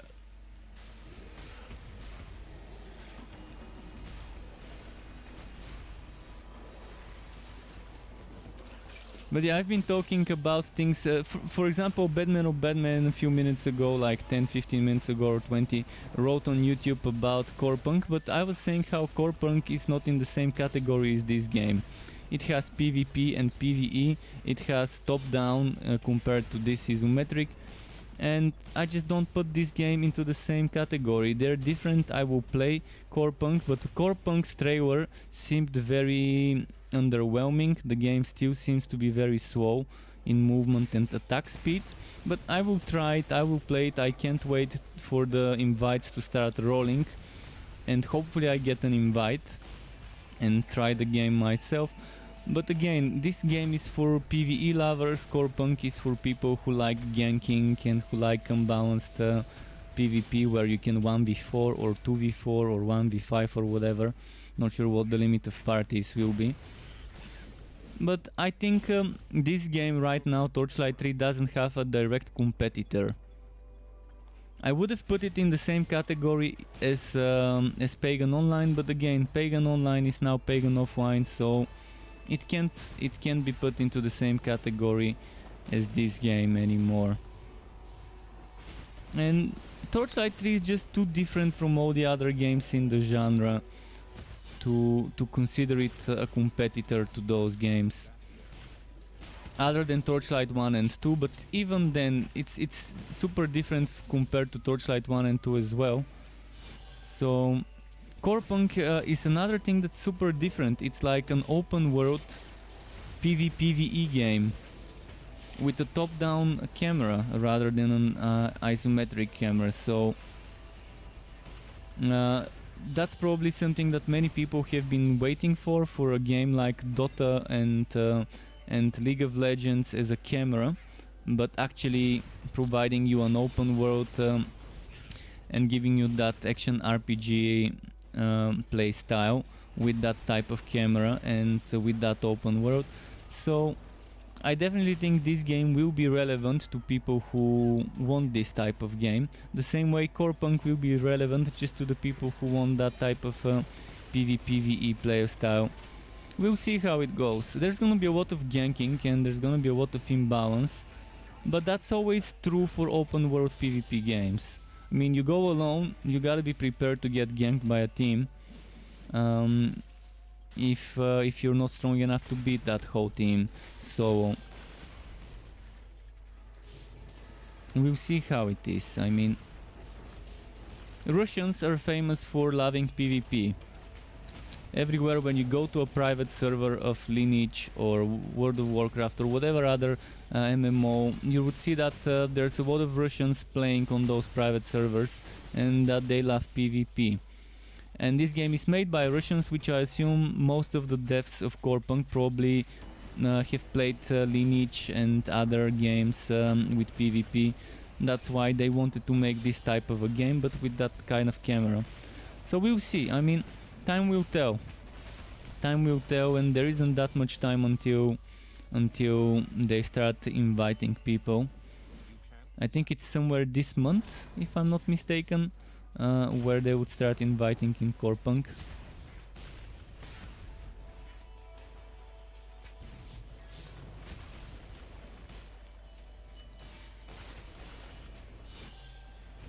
But yeah, anytime you see me streaming and you don't hear me talking for more than like 1-2 minutes or so, even that might be a little bit too much. That means that maybe I'm talking and not realizing that my mic is not broadcasting. And the weirdest thing is I've got a light, I've got a blinking, not blinking light, I've got a red light on my mic, so whenever it's muted the red light is glowing, but I can't see it because it's on the side of my headset. So yeah, all this RGB and all those lights on my headset, they're only for the viewers to see, and since I don't have a camera yet, that's why with my next setup, my mic is not gonna be on the headset, and it's gonna be a different story there. Once I get a proper mic.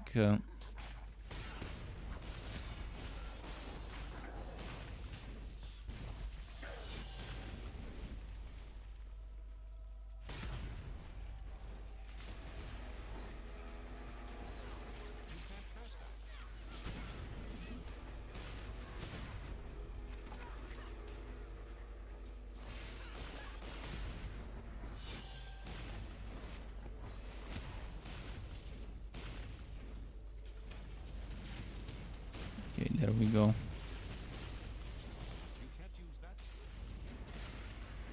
But I've been saying already 55, I can probably get 56 by the end of the stream, but I definitely can't get 57, and I'm gonna have to get 57 off stream. But I wanted the build to be 57 before I make the build video, so I can wear level 60 items from my other heroes. I've got some good 60 stuff there. And I've been talking about shocking rounds. I've been talking about shocking rounds, how it seems bugged. I'm not sure whether you guys heard me when I was talking about shocking rounds, how the tier 3 bonus doesn't seem to work, or I'm blind and I don't see it working. That's why I removed the points from shocking rounds, and I mean, eventually when I'm sure what's happening there, I can try and make another build and try the shocking rounds tier 3 again. But yeah, I think it's broken. I'm not seeing any additional whitening stuff.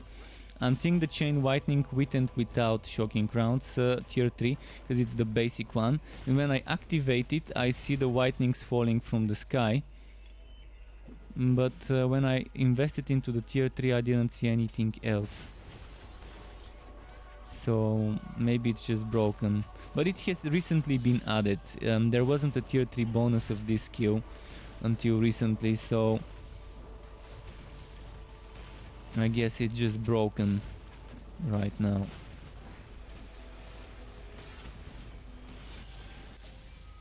And if it wasn't broken, it would have been nice, because it would mean more things to proc stuff. And as I said multiple times, this build I'm trying to make it so that it's got as many hits per second of as many procs as I can, because one proc can end up proccing a different proc, and I can have some chain reaction of procs proccing other procs, some procception.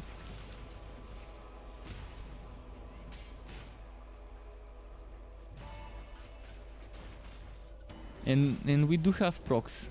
We have the Cave Breaker, we have Magma Burst, we have Firestorm, on top of other things. On top of this one, the active version of this.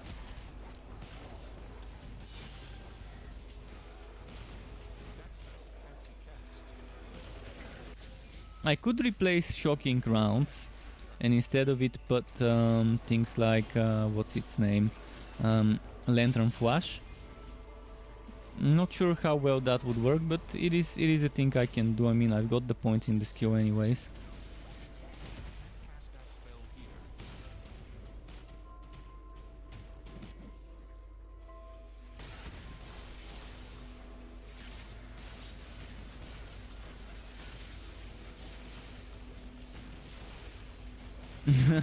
Yeah, I need a mirror, I guess. You can't use that skill. That mirror could help. Actually have mirrors, but they're not tilted towards me. In fact, I've done something. I've put towels on over the hard surfaces. So in front of me there's a wardrobe, and on the doors there's mirrors, but I've put towels so they don't reflect my voice. I've tried to put as much fabric on top of the hard surfaces in the room as I can to make sure the voice sounds a little bit better, because it's a cheap, easy way to isolate some of the reflections of my voice and echoes in the room by putting those towels on top of the wardrobe doors, for example. The MacGyvering kind of thing.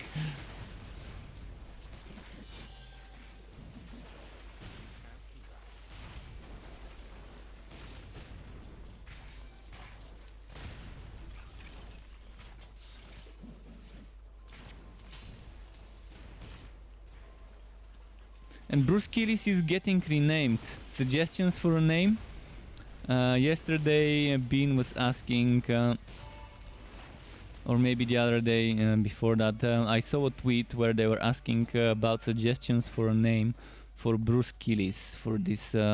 This is the first boss in the game that you find in the first quest after Yapper.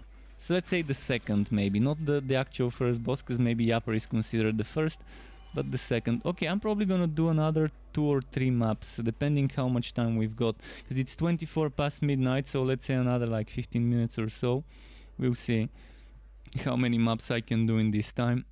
It depends on how big the maps are.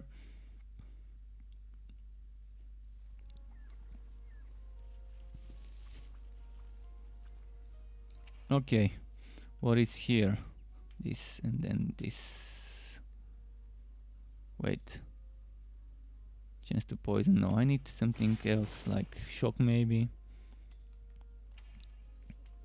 Been trying to get all the spectacles I need to remove all the points I invested in. All the points I invested into shocking rounds. I mean, I've got spectacles in my other heroes. Okay, there's a boss fight.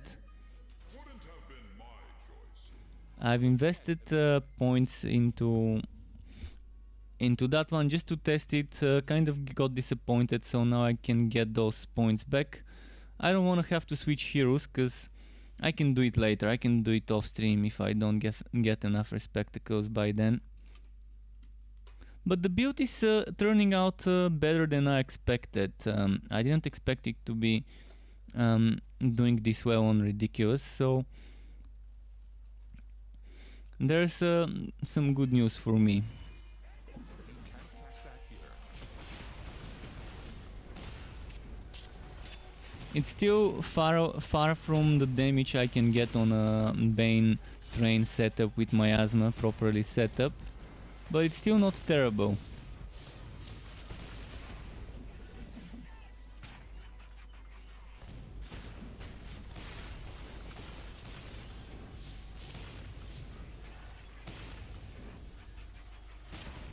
No, I'm shocked. Okay. Shocking. Just like that character in Dorohedoro says.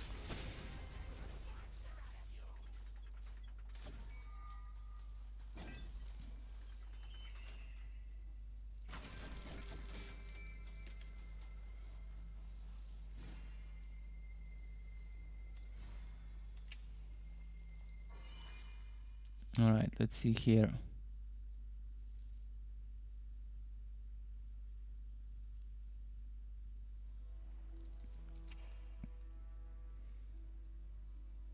%, chance to blade, interesting.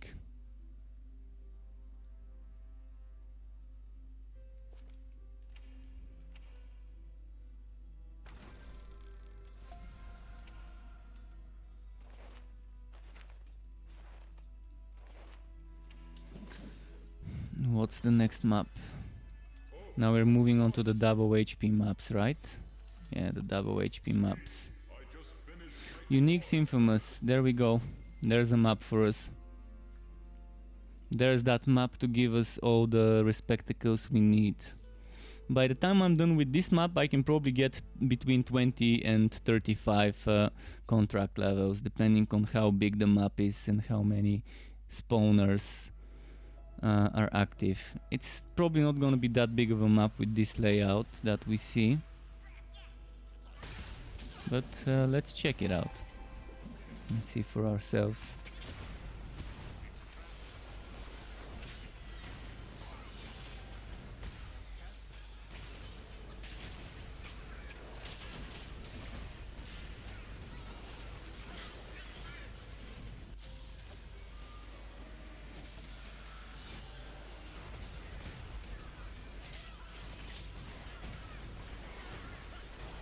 Look at all the things falling from the sky with this build though.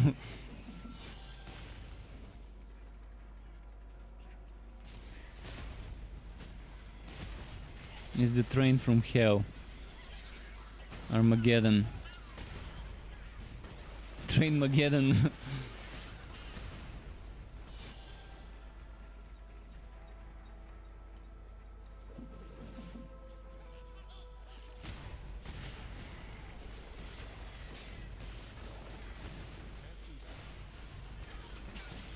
All aboard on the Hades Express.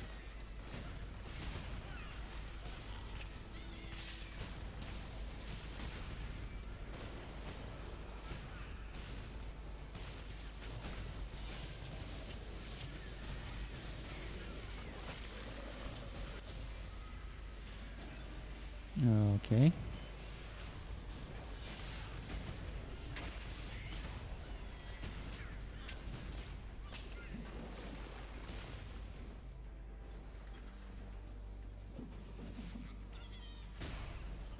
Alright, choo-choo motherfuckers. There we go. And goblins dying from all the flames. By the way, I think I did a mistake here. Or maybe not. I normally clear the dead ends first, so I think I missed a dead end on that one thing over here. If I missed it, I'm gonna have to go back, because you never know where the elites are hiding, and if it's infamous uniques, every unique enemy you miss is like 300 fame or so that you're missing, so that's like a full contract level almost. Oh, and there's another unique that spawned there. When?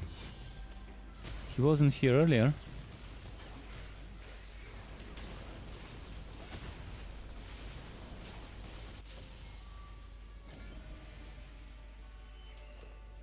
Alright, let's see what's on this side of things. Oh, I see what it is. It's like a whoop here. It whoops and joins the other part of the map.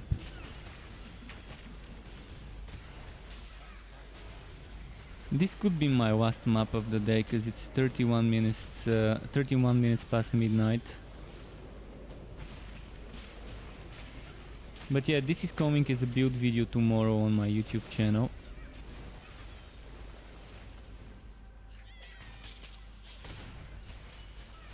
And on my website as well.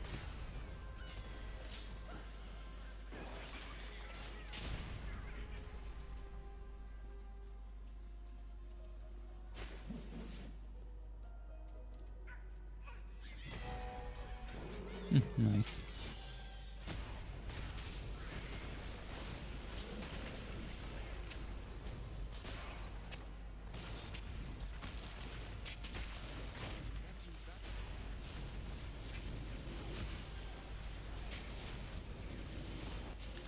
Don't die. Almost died there. It was close, it was close.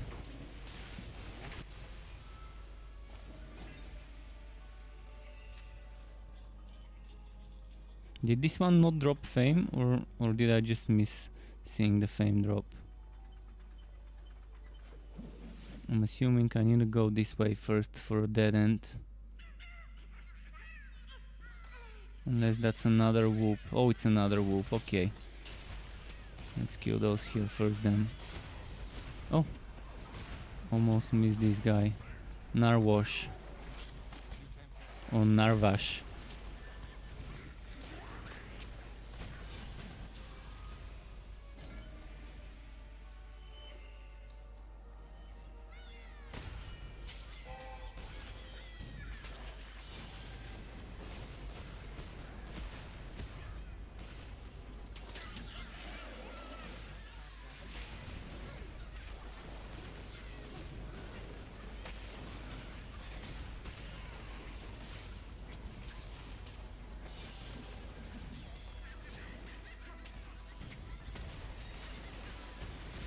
Okay, another spawn here.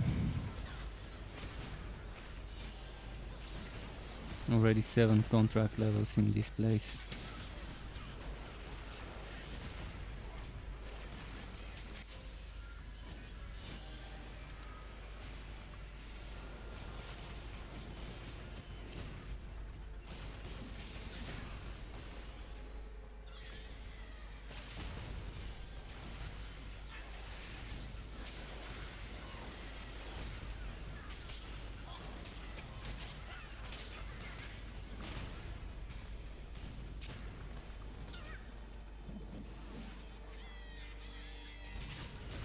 This. That spell can't be cast. A lot of enemies to clear out. I love goblin maps, honestly, regardless what type of goblins. When there's goblins, there's a lot of trash mobs to kill, a lot of XP to get.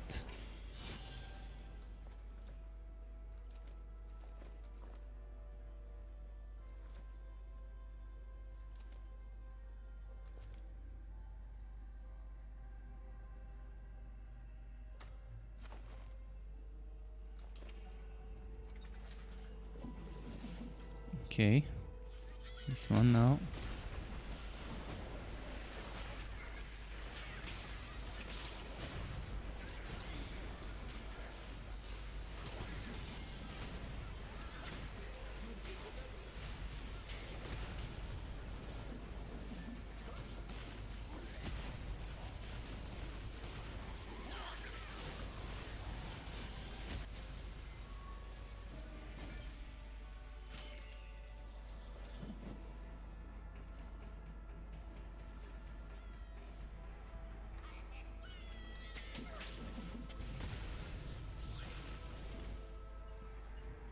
Okay, we've cleared it here. Let's go down the stairs.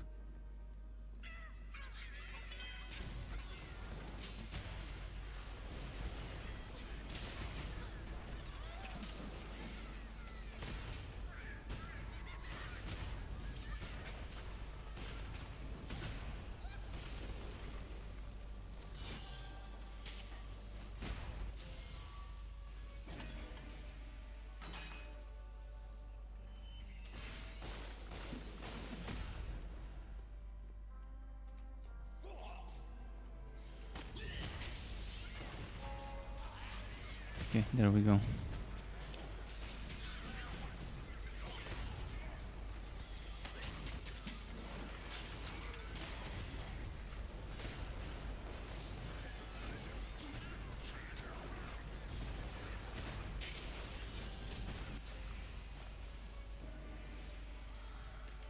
You can't pass that.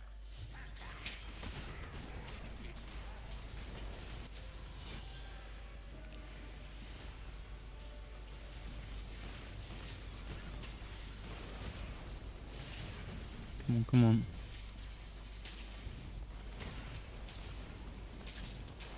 This one's tanking a lot of damage. Is that? Oh, that's a green enemy. No wonder. Green brutes. Beefy. The beefcake goblins, as I like to call them.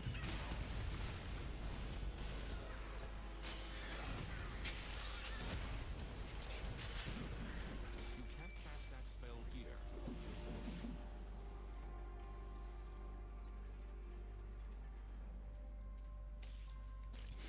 But I did get 56, and now the question is for the final 4 points. 6 points with those two I'm gonna remove from here. Where do I put them? One thing would be maxing ignition source for evasion, burn chance, another thing would be energizing, and another thing would be shotgun car.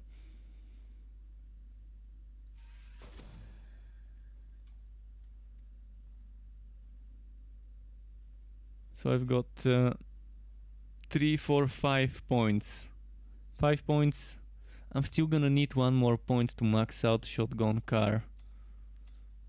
So maybe removing this one. And doing it without ignition source. Keep in mind I've got an extra level of hammer spin from here. So there's that to consider. That skill. It won't be doable without it.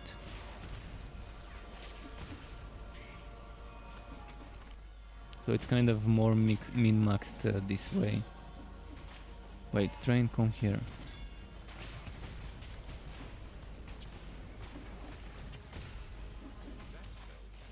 Thunder ties. It might thunder as well.